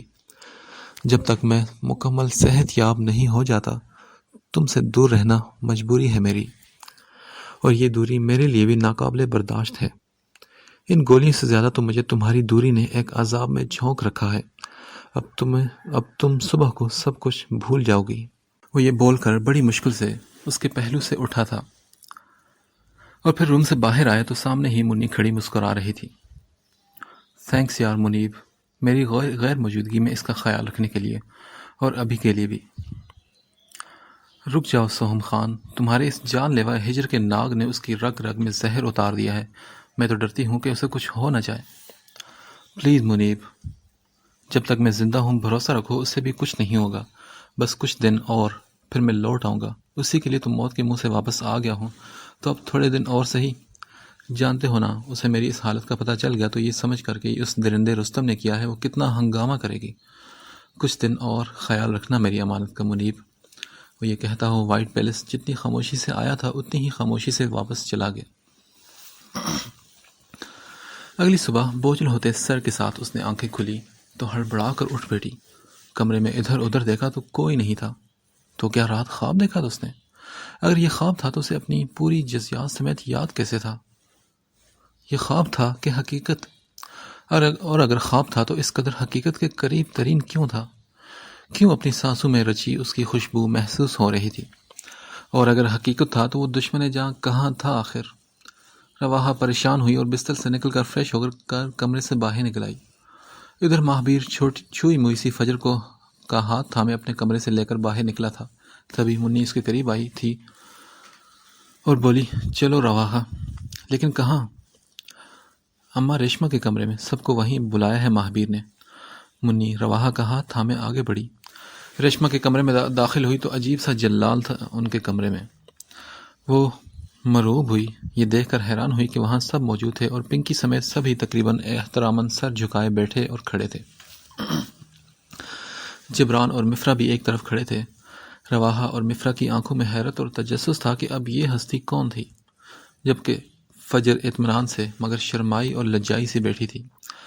رواحہ اس پر جلال پر نور سے بوڑھے چہرے کو غور سے دیکھ رہی تھی۔ جبھی ریشما نے اس چھوئی موئی کو جانب دیکھا اور پھر اسے اشارہ کر کے اپنے پاس بلایا۔ منی نے اس کا بازو تھام کر ان کے قریب لے آئی اور بیڈ پر بٹھا دیا۔ ریشما نے اس کے سر پر ہاتھ رکھا اور بولی، کیا تم رواحہ ہو؟ ماہر کی روح؟ جی میں رواحہ ہوں۔ ریشما مسکرائی اور سوہم خان کی جانب دیکھا۔ سوہم خان اور روحا جو کہ صوفے پر بیٹھے تھے دلچسپی سے اپنی بہو اور ریشما کو دیکھ رہے تھے۔ ارے جھیلا کیسے تم نے اس سبز بلا کو؟ زیادہ تنگ تو نہیں کرتا میری اس گڑیا کو؟ ریشما نے لاڈ سے اسے پوچھا تو رواحہ کا دل کیا کہ کہیں چھپ جائے۔ اب ریشما نے مفرا کی جانب اشارہ کیا تو اس کا چہرہ سفید ہی پڑ گیا تھا۔ تبھی جبران اسے ہاتھ سے تھام کر قریب لایا اور اسے بھی بٹھا دیا۔ مہابیر بھی فجر کا ہاتھ تھام کر آگے لے آیا تھا۔ سب سے پہلے یہ گڈ نیوز سنانے کے لیے مہابیر فجر کو ساتھ لیے ریشما کے پاس آیا تھا، پر ریشما نے سبھی کو بلا لیا تھا۔ حالانکہ ابھی مہابیر نے بتایا نہیں تھا، مگر وہ ریشما تھی جیسے سب کی ماں۔ فجر کی چال ڈھال دے کر ہی معاملے کی تہ تک پہنچ چکی تھی، تبھی مسکرا کر پاشا سوہم خان اور کبیر کو مخاطب کیا تھا۔ مبارک ہو بھائی، تم لوگ دادا بننے والے ہو۔ میرے سڑیل پوتے نے کب کارنامہ سر انجام دیا یہ۔ ریشما نے فجر کا ماتھا چوما اور سب کو خوشگوار حیرت میں مبتلا کر دیا۔ فجر ریشما کی گود میں اپنا منہ چھپا گئی تھی شرم کے مارے۔ مہابیر ادھر ادھر دیکھنے لگا جیسے سنا ہی نہیں۔ فجر روحانسی ہوئی کہنے لگی، دادو پلیز۔ ارے واہ، اتنے عرصے بعد کوئی خوشخبری ملی ہے تو اب تو جشن ہوگا۔ پنکی چہکی۔ پاشا، سوہم اور کبیر نے فجر کے سر پر باری باری پیسے وار کر پنکی کو دیے تھے، حقداروں میں بانٹنے کے لیے۔ روحا اور زمل نے بھی اس کی نظر اتاری تھی۔ کبیر نے مہابیر کو چھیڑا اور بولا، مہابیر ترقی کر لی ہاں؟ سبھی مانی خیز نگاہوں سے اسے دیکھنے لگے تو اس سڑیل نے عافیت اسی میں جانی کہ چپ چاپ وہاں سے کھسک گیا۔ ریشما نے رواحہ اور مفرا سے پوچھا، اور اب تم دونوں کب خوشخبری سناؤ گی بھائی؟ میں تو اپنے سب پوتوں کی اولادیں گود میں کھلا کر پھر ہی جاؤں گی اس دنیا سے۔ ریشما کا نرم لہجہ، محبت سے بھرپور لہجہ، وہ دونوں اس کے سوال پر گڑبڑا گئی تھی۔ جبران نے گہری نگاہ اس گلابی سے سرخ ہوتے چہرے کو دیکھا تو ایک سرد سی آہ بھری، جبکہ مفرا اس کی خود پر محسوس کرتی نگاہیں محسوس کر کے مرنے والی ہو چکی تھی۔ رواحہ کا بھی پورا جسم لرز گیا تھا۔ ان کی پتلی ہوئی حالت سبھی نے انجوائے کی تھی اور سبھی ہنس پڑے تھے۔ وہ دونوں بھی موقع پاتے ہی وہاں سے نکل پڑی۔ رواحہ اپنے کمرے میں آئی تو سانس یوں پھول گیا تھا جیسے کوئی ہل چلا کر آئی ہو۔ بے دھیانی میں ہی ڈریسنگ کے سامنے آئی تو چونک گئی تھی۔ حیرت کا ایک شدید جھٹکا لگا تھا اپنا چہرہ دیکھ کر کہ نچلے ہونٹ پر ایک بڑا سا واضح کٹ کا نشان تھا۔ یہ کیسے ہوا؟ رات خواب میں اس شخص کی گستاخیاں سوچ کر ہی جان ہوا ہوئی جا رہی تھی، اور اب یہ؟ وہ شدید الجھی تھی، مگر ایک اور سوچ نے خود پر گھڑوں پانی ڈال دیا۔ کیا اس خواب کے چکر میں لگتا ہے میں نے اپنا خود ہی ہونٹ کاٹ لیا ہے؟ ڈوب مرو رواحہ۔ رواحہ کو اب خود سے بھی شرم محسوس ہوئی تھی۔ ادھر مفرا اپنے روم میں آئی تو پیچھے ہی جبران چلا آیا۔ وہ آ کر صوفے پر بیٹھی تھی جب جبران اس کے سامنے کچھ پیپرز بڑھانے لگا۔ مفرا نے سوالیہ نگاہوں سے ان پیپرز کی جانب دیکھا۔ اب تو میری رگوں پہ میں سرایت کر چکا ہے لمس تیرے احساس کا۔ اب تو میری رگوں پہ میں سرایت کر چکا ہے لمس تیرے احساس کا، وگرنہ تجھ سے ملنے سے پہلے میں بھی تھی مجھ میں جگہ جگہ۔ مفرا نے سوالیہ نگاہوں سے سامنے کھڑے شخص کو دیکھا۔ وہ بولا، یہ ایڈمیشن فارم ہے تمہارا۔ تم میڈیکل کالج میں پڑھ رہی تھی نا، اور 3rd ایئر چل رہا تھا تمہارا، تو اب ادھر کے قریبی میڈیکل کالج میں نے ایڈمیشن کروا دیا ہے تمہارا۔ جلدی سے ریڈی ہو جاؤ، آج پرنسپل سے ملوانا ہے تمہیں۔ جبران تفصیلات بتاتے ہوئے ڈریسنگ روم کی جانب بڑھ گیا تھا۔ چاکلیٹ براؤن ڈنر سوٹ میں سرخ و سفید رنگت اور اونچا لمبا قد، مردانہ وجاہت کا شاہکار جبران ڈریسنگ کے سامنے کھڑا مصروف سے انداز میں گھڑی اٹھا کر اپنے ہاتھ میں پہن رہا تھا۔ رواحہ چور نگاہوں سے اسے دیکھ رہی تھی۔ جبران نے اچانک آئینے میں اسے دیکھا تو وہ بری طرح گڑبڑائی اور نگاہیں پھیر لی۔ جبران گہرا مسکرایا۔ وہ پوچھ بیٹھی، تو کیا ہم گھر نہیں جائیں گے؟ کیوں؟ کیا تمہیں بھابھی کی کچھ زیادہ ہی یاد ستا رہی ہے؟ جبران نے اسے چھیڑا۔ آپ نے کئی جھوٹ بولے ہیں ہم سے۔ وہ اس کا مذاق اگنور کرتی غصے سے بولی، اچھا مثلاً کون سے جھوٹ بتاؤ مجھے؟ مثلاً کہ آپ کے گھر میں کوئی نہیں ہوتا اور سبھی امریکہ میں ہوتے ہیں، پر ادھر یہ سب۔ وہ الجھی سی بھی اس کے دل میں اتر رہی تھی۔ وہ بولا، جانتا ہوں کافی سارے جھوٹ بولے ہیں، مگر ان کا آنسر رات کو دوں گا فرصت میں، ابھی ہم نے جانا ہے لہٰذا جلدی کرو۔ اتنے میں جبران کا فون بجا تھا۔ ہاسپٹل سے فون تھا۔ یس، ڈاکٹر جبران کبیر اسپیکنگ۔ ڈاکٹر فوراً ہاسپٹل پہنچے۔ علیزہ میم کی طبیعت بہت خراب ہے اور وہ کسی بھی وقت، آپ پلیز فوراً آ جائیں۔ دوسری جانب کی بات سن کر جبران نے ٹینشن میں ماتھے پر 2 انگلیاں پھیری۔ ڈاکٹر ہونے کی حیثیت سے بے تحاشا مضبوط اعصاب کا مالک ہونے کے باوجود وہ پریشان ہوا تھا۔ ایشان بھی یہاں نہیں تھا، اگر اسے کچھ ہو جاتا تو۔ وہ بولا، سنو مفرا، تم ریڈی ہو جاؤ، میں کچھ دیر تک واپس آتا ہوں، ہاسپٹل میں ایک ایمرجنسی ہو چکی ہے اور مجھے ابھی جانا ہوگا۔ وہ یہ کہتا ہوا فوراً وہاں سے نکلا تھا اور تیز ڈرائیونگ کرتے ہوئے ہاسپٹل پہنچا تھا۔ تیز قدم اٹھاتا وہ 2nd فلور پر موجود ICU میں پہنچا تھا، جہاں علیزے گہرے سانس بھرتی اپنی آخری سانسیں لے رہی تھی۔ علیزے! جبران لپک کر اس کے قریب آیا، وہ جو اسے سب کچھ بتا چکا تھا۔ علیزے مطمئن ہو چکی تھی، اور علیزے کے لیے اب بھی یہی تھا کہ سامنے بیٹھا شخص روشے کا عیش ہے، کیونکہ اگر اسے پتہ چل جاتا کہ روشے اور ایشان یہاں نہیں ہیں تو وہ 100 طرح کے سوال کرتی۔ جبران کو دیکھ کر نیم مردہ وجود میں حرکت ہوئی تھی۔ علیزے نے اشارے سے اسے قریب بلایا اور اپنا آکسیجن ماسک ریموو کیا اور بولی، ڈاکٹر، جانے کا وقت آ چکا ہے۔ اس نے زخمی سی مسکراہٹ اپنے خشک اور سیاہ پڑتے ہونٹوں پر سجاتے ہوئے کہا، وہ لاسٹ سٹیج پر تھی، کچھ نہیں ہو سکتا تھا، اور یہیں پر ہر انسان پر اسے بنانے والے کی حیثیت اور طاقت ظاہر ہو جاتی ہے۔ وہ بولی، ڈاکٹر، میری روشے کا بہت خیال رکھنا اور میری قربانی ضائع مت ہونے دینا، وہ بہت معصوم ہے، اس کا بہت خیال رکھنا۔ میں نے اس کے لیے ایک ویڈیو میسج چھوڑا ہے، جب وہ ٹھیک ہو جائے تو اسے ضرور دکھا دینا۔ بات کرتے ہوئے علیزے کی سانس اکھڑنے لگی تھی۔ یہ جان کنی کا عالم تھا اور جبران کے لیے یہ اعصاب شکن مرحلہ تھا، مگر پھر بھی وہ اس نازک لڑکی کو مرتے دیکھ رہا تھا، اور اگر عروشی ٹھیک ہوتی اور اس کے پاس ہوتی تو جیسے قیامت ہی برپا ہو جاتی۔ اور پھر کچھ ہی پلوں کی سانسوں کی موت سے آخری جنگ تھی، جو آخر موت کی جیت پر ختم ہوئی۔ علیزے کی ساکت ہوئی آنکھوں کی پتلیوں میں جانے کتنے غموں کے ڈیرے اور حسرتوں کی آماج گاہ نے بسیرے کر رکھے تھے، جو زیادہ دیر جبران دیکھ نہیں پایا تھا، تبھی اس کے مردہ آنکھیں بند کرتا چلا گیا۔ جبران کی آنکھیں شدت سب سے سرخ ہو چکی تھی۔ ECG مشین پر ساکت ہوتی لائن سے ڈاکٹرز اور نرسز چونک اٹھے تھے۔ ڈاکٹر جبران، شی از نو مور۔ یس ڈاکٹر، آئی نو۔ وہ جھٹکے سے اٹھا اور باہر نکلتا چلا گیا۔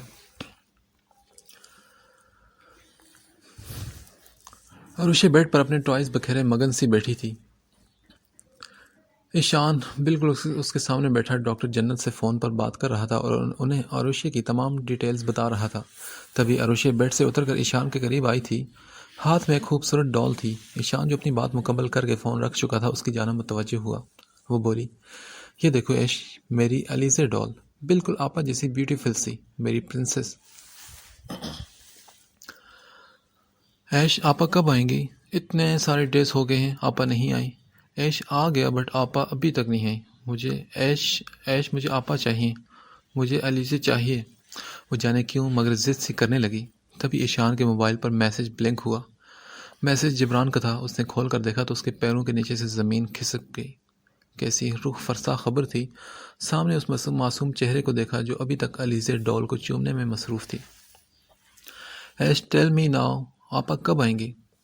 عروشے نے پھر ایشان کو دیکھا تو ایشان کی سرخ آنکھیں نم ہوئی تھی۔ تبھی ایشان نے اسے کھینچ کر اپنے سینے سے لگایا۔ I am sorry Aroshe, I am really very sorry. Eshan کے آنسو عروشے کے کندھے پر شرٹ میں جذب ہوتے محسوس ہوئے تھے۔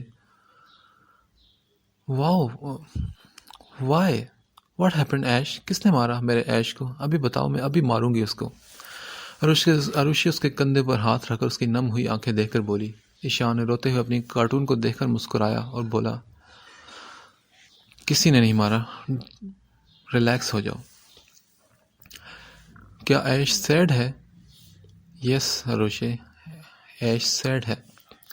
اوکے، ابھی عروشے بیبی ایش کو ایک میجک والی کسی اور حق دے گی تو ایش ہیپی ہو جائے گا۔ اچھا، دو نا پھر۔ ایشان نے شکر ادا کیا کہ اس کا دھیان آپا سے ہٹ چکا تھا۔ عروشے نے پھر اسے گلے لگائے اور اس کے ماتھے پر لب رکھے۔ Now you feel better? Yes thank you, Eshan نے کہتے ہوئے چپکے سے اس کی علیزے والی ڈول چھپا دی تھی، کیونکہ اب تو واقعی علیزے ڈول اپنی چھوٹی جان سے پیاری بہن کی نگاہوں سے ہمیشہ ہمیشہ کے لیے چھپنے والی تھی، اوجھل ہونے والی تھی۔ ایشان اس کا دھیان دوسری جانب ہٹا کر باہر لاؤنج میں آیا تھا، جہاں ابھی بھی گرین مانسٹر اپنے بالوں میں ہاتھ پھیرتا تھکا ہارا لوٹا تھا۔ اسے بھی جبران کا میسج مل چکا تھا۔ ایشان، جی بھائی، بہت دکھ ہوا یار علیزے کا، مگر اب تم بھی سوچ سمجھ کر یہ قدم اٹھانا۔ بھائی میں سو چکا ہوں۔ ماہر نے اسے غور سے دیکھا، جو اپنی اور آروشی کی زندگی سے کھیلنے والا تھا اور داؤ پر ان کا رشتہ لگا تھا۔ رواحہ ظہر کی نماز ادا کر کے ہٹی تھی جب منی اس کے کمرے میں آئی، مگر اسے غور سے دیکھ کر چونک گئی اور پوچھا، ارے یہ تمہارے ہونٹ پر کیا ہوا ہے رواحہ؟ اس کا لہجہ کافی معنی خیز تھا، مگر یہاں غور کون کر رہا تھا؟ رواحہ نے جواب دیا، کچھ نہیں، رات شاید کسی مچھر نے کاٹ لیا ہے۔ اچھا میری سہیلی، اتنی اداس کیوں ہو؟ کیا وہ سبز بلا یاد آ رہی ہے تمہیں؟ منی، وہ رات کو میرے خواب میں آئے تھے۔ اچھا، تو کیا بول رہا تھا جلاد کہیں کا؟ وہ بول رہے تھے کہ میں جلد لوٹوں گا۔ اچھا، اور تنگ تو نہیں کیا میری سہیلی کو اس نے خواب میں؟ منی نے اسے چھیڑا تو رواحہ کا چہرہ لہو چھلکانے لگا۔ نہیں منی، پلیز مجھے تنگ مت کرو۔ اوہو، تنگ میں نے کیا کرنا ہے؟ تنگ تو اس نے کیا ہوگا۔ کالے لباس میں سبز بلا نے ڈرایا ہوگا میری نازک سہیلی کو۔ منی، میں نے خواب میں ان کے ڈریس کا کلر تو بتایا ہی نہیں تھا، پھر تمہیں کیسے پتا چلا؟ اس کے سوال پر منی شدید گڑبڑائی اور بولی، ارے مجھے یاد آیا، میں تو اماں ریشما کو چائے دینے کے لیے آئی تھی۔ وہ یہ کہتی وہاں سے کھسک گئی تو رواحہ جھنجھلائی اور سوچنے لگی، تو اس کا مطلب ہے کہ وہ رات کو آئے تھے، مگر وہ واپس کیوں گئے؟ ان کے کندھے پر پٹی بندی محسوس کی تھی۔ کیا چھپا رہے ہیں وہ مجھ سے؟ اس نے تکیہ اٹھا کر زمین پر پٹخا اور بے آواز گھٹنوں میں منہ دیے رو دی۔ تبھی اس کا موبائل بجا، جو 1-2 دن پہلے ہی منی نے اسے دیا تھا، مگر اس پر کال پہلی مرتبہ آئی تھی۔ مسلسل بجتی بیل پر اس نے گھٹنوں سے چہرہ نکالا اور فون دیکھا۔ فون کے وال پیپر پر ایک خوبصورت شخص کی تصویر جگمگا رہی تھی اور نمبر پر لکھا ہوا تھا، ماہر سوہم خان۔ اس نے بمشکل یس کر کے فون کان سے لگایا، مگر بہتے آنسوں کی وجہ سے خاموش ہی رہی۔ آئی ایم سوری روح، اس محبت کی پہلی نشانی کے لیے۔ جانتا ہوں تم بہت نازک ہو، مگر تمہیں اتنے دنوں بعد اتنے قریب دیکھ کر میں پاگل ہو گیا تھا۔ چپ، بالکل چپ، آپ بہت برے ہیں۔ آپ آئے تھے اور چلے گئے، کیوں؟ کیا چھپانے کی کوشش کر رہے ہیں آپ مجھ سے؟ اور آپ کے کندھے پر پٹی بھی بندھی ہوئی تھی، کیوں گئے آپ؟ بتائیں مجھے۔ وہ غصے سے پھٹ پڑی تھی۔ وہ بولا، اگر میں رکتا تو قیامت آ جاتی روح۔ تم برداشت نہ کر پاتی میرا پاگل پن، کیا تم سہ پاتی میرا جنون اور شدتیں؟ وہ اس وقت پرسکون تھا اور آنکھیں بند کیے لیٹا ہوا تھا۔ رواحہ کے 14 طبق روشن ہوئے۔ وہ بولا، روح اب رونا بند کرو، میں نے کہا نا میں جلد لوٹوں گا۔ آپ کو کیا میرے ہنسنے اور رونے سے فرق پڑتا ہے؟ اور آپ مجھ سے چھپا کیا رہے ہیں؟ بتائیں مجھے۔ کچھ نہیں روح، پلیز یقین کرو یار، اور جلد ہی میں تمہارے یہ سارے ڈر نکال دوں گا۔ لیں، میں آپ سے بات ہی کیوں کر رہی ہوں؟ وہ یہ کہتی ہوئی فوراً اس نے فون رکھ دیا تو ماہر کے لبوں پر ایک گہری مسکان سجی۔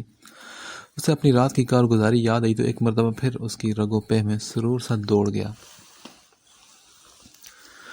آریان اپنے روم کی بالکنی میں کھڑا رات کے واقعات اپنے ذہن میں دہرا رہا تھا۔ اس پاگل لڑکی شفا نے بہت بری طرح اسے ڈسٹرب کیا تھا۔ رات بہت اچانک و بہت ہی بری طرح اس کے اعصاب پر سوار ہوئی تھی، جس سے وہ بری طرح جھٹپٹا رہا تھا۔ سوچا نہیں تھا کہ ہیلپ کر کے یوں مصیبت گلے ڈال لے گا۔ کچھ ہی دیر میں ہاسپٹل کے لیے بھی نکلنا تھا، اس نے پریکٹس سٹارٹ کرنی تھی اور جبران نے بڑے اسٹرکٹلی آرڈرز دیے تھے کہ وقت کی پابندی کرنی ہے۔ اس کی ایوننگ ڈیوٹی تھی، سو اسے اپنے کام پر کنسنٹریٹ کرنا تھا، جو وہ ہرگز نہیں کر پا رہا تھا۔ وہ ابھی بھی انہی سوچوں میں الجھا تھا کہ بیرونی گیٹ سے وہ میڈم خرامہ چلتی اندر آ رہی تھی۔ ایک تو اس لڑکی کو اپنے گھر چین نہیں، وہ دل میں غصے سے بولا۔ ادھر شفا بھی اسے دیکھ چکی تھی، ہاتھ ہلا کر اس نے وش کیا تو آریان اور بھی جھنجھلایا اور بیلکنی سے ہٹ گیا۔ شفا بھی رات کافی دیر اسے سوچتی رہی تھی۔ اس سیف کا بچہ تو ناک تڑوا کر پتہ نہیں کہاں گم ہو چکا تھا۔ صبح کو بھی اس منحوس کا سامنا نہ ہوا، لہٰذا وہ جلد ہی کالج کے لیے نکل چکی تھی۔ کالج سے واپسی پر وہ گھر آنے کے بجائے اب سیدھا وائٹ پیلس آ چکی تھی۔ بیگ اس کی کمر پر تھا۔ اندر لاؤنج میں داخل ہوئی تو پہلے کی نسبت کافی رونق نظر آئی۔ پاشا، کبیر اور سوہم بھی ادھر ہی بیٹھے تھے۔ اس نے اونچی آواز میں کہا، ہائے ایوری ون۔ روحاب اسے دیکھ کر مسکرائی تو وہ سیدھا پاشا کے پاس گئی۔ اتنے دنوں بعد ہینڈسم انکل آپ نظر آئے مجھے. کہاں تھے آپ؟ وہ جتنی فری ہو کر پاشا ابراہیم سے بات کر رہی تھی سوہم اور کبیر کو حیرت ہی ہوئی. میں بزنس کے سلسلے میں بیرون ملک تھا. اچھا ان سے ملو، یہ دونوں میرے بھائی ہیں. جی نظر تو آ رہا ہے. ایک تو آپ سب لوگ اتنے ایجڈ ہو کر بھی اتنے ہینڈسم ہیں، اور ایک میرے پاپا ہیں DIG ہو کر بھی ان کی تون نکلی ہوئی ہے. ویسے آپس کی بات ہے، کس چکی کا آٹا کھاتے ہیں آپ لوگ؟ اس کی باتوں پر سبھی ہنس پڑے تھے. اور یہ تو ماہر بھائی کے ڈیڈ لگتے ہیں نا؟ وہ ایکسائٹیڈ سی سوہم کے پاس بیٹھ گئی تھی. ہاں بالکل صحیح گیس تھا. اور اب میں نے یہ پوچھنا ہے کہ یہ چھوٹی سی گڑیا کہاں سے آئی ہے؟ اور پھر شفا تھی اور اس کی چلتی ہوئی زبان. اس کی فیورٹ ہابی تھی دوسروں کے دماغ کا دہی کرنا، جو وہ بخوبی ابھی کر رہی تھی. تبھی آریان مکمل ڈاکٹرز والی ہولیے میں وائٹ کوٹ پہنے اسٹیتھوسکوپ گلے میں لٹکائے باہر نکلا تھا، اور اسے دیکھ کر کسی کی آنکھیں حیرت سے پھیل گئی تھی. آریان نے ایک نگاہ اس پر ڈالی اور بولا، مام میں ہاسپٹل جا رہا ہوں. شفا جلدی سے بولی، میں بھی چلتی ہوں، اور فوراً اس کے پیچھے لپکی، جو سب نے نوٹ کیا. شفا باہر آئی تو وہ گاڑی ان لاک کر رہا تھا. وہ بھاگ کر اس کے پاس آئی اور بولی، واؤ تم ڈاکٹر ہو؟ ہاں کیوں، تمہیں کوئی شک ہے کیا؟ ایکچولی یس، وہ کیا ہے نا، شکل سے تو کوئی جمناسٹک ماسٹر لگتے ہو، اس لیے کنفرم کر لیا. ہاں اور شکل سے تم بھی کوئی بھنگن لگتی ہو، میں نے بھی کنفرم کیا. آریان نے سکون سے کہا، واٹ، میں تمہیں کوئی بھنگن لگتی ہوں، شرابی لگتی ہوں؟ اتنی خوبصورت لڑکی اپنی زندگی میں کبھی دیکھی بھی ہے تم نے؟ وہ اس سے پوچھ بیٹھی اور آریان کا دل اس پاگل لڑکی کی عقل پر ماتم کرنے کو کیا، جو جانے انجانے کسی غیر لڑکی کی توجہ اپنے نوخیز حسن کی طرف دلا رہی تھی. آریان نے سفید یونیفارم میں روئی کی طرح اس نازک وجود اور سرخ ہونٹوں پر سے نگاہ چرائی اور گاڑی میں سے نکال کر دو چیزیں اس کی جانب بڑھائی. واٹ از دس؟ شفا کی آنکھوں میں حیرت تھی، مگر اس نے دونوں چیزیں تھام لی تھی. یہ پیپر سپرے ہے، بہت پاورفل. اگر کسی کی آنکھوں میں پڑ جائے تو نانی یاد آ جائے. اسے ہر وقت اپنے پاس رکھنا. اور یہ اس کا بٹن پش کرتے ہی الیکٹرک شاک لگتا ہے دوسرے کو. جب بھی کوئی چھیڑے تو اسے یہ الیکٹرک شاک لگا دینا، اسے چھٹی کا دودھ یاد آ جائے گا. سیلف ڈیفenس کے لیے تم جیسی لڑکی کے پاس ہونا چاہیے. اپنی حفاظت خود کرنا سیکھو، اور کسی پر ڈپینڈ ہونے سے بہتر ہے کہ خود کی حفاظت خود کرو. وہ یہ کہتا ہوا گاڑی میں بیٹھ کر جا چکا تھا. یہ بندہ ہر ملاقات کے بعد اسے حیرت میں مبتلا کر دیا کرتا تھا. شفا نے اطمینان سے دونوں چیزیں پہلو میں بنی پاکٹ میں ڈالی اور اپنے گھر کے لیے نکل پڑی. اور سوچا، سیفی شیطان کہیں کہ اب ہاتھ لگانا مجھے، دیکھنا کیا حشر کرتی ہوں تمہارا. اب میرا فرینڈ میرے ساتھ ہے.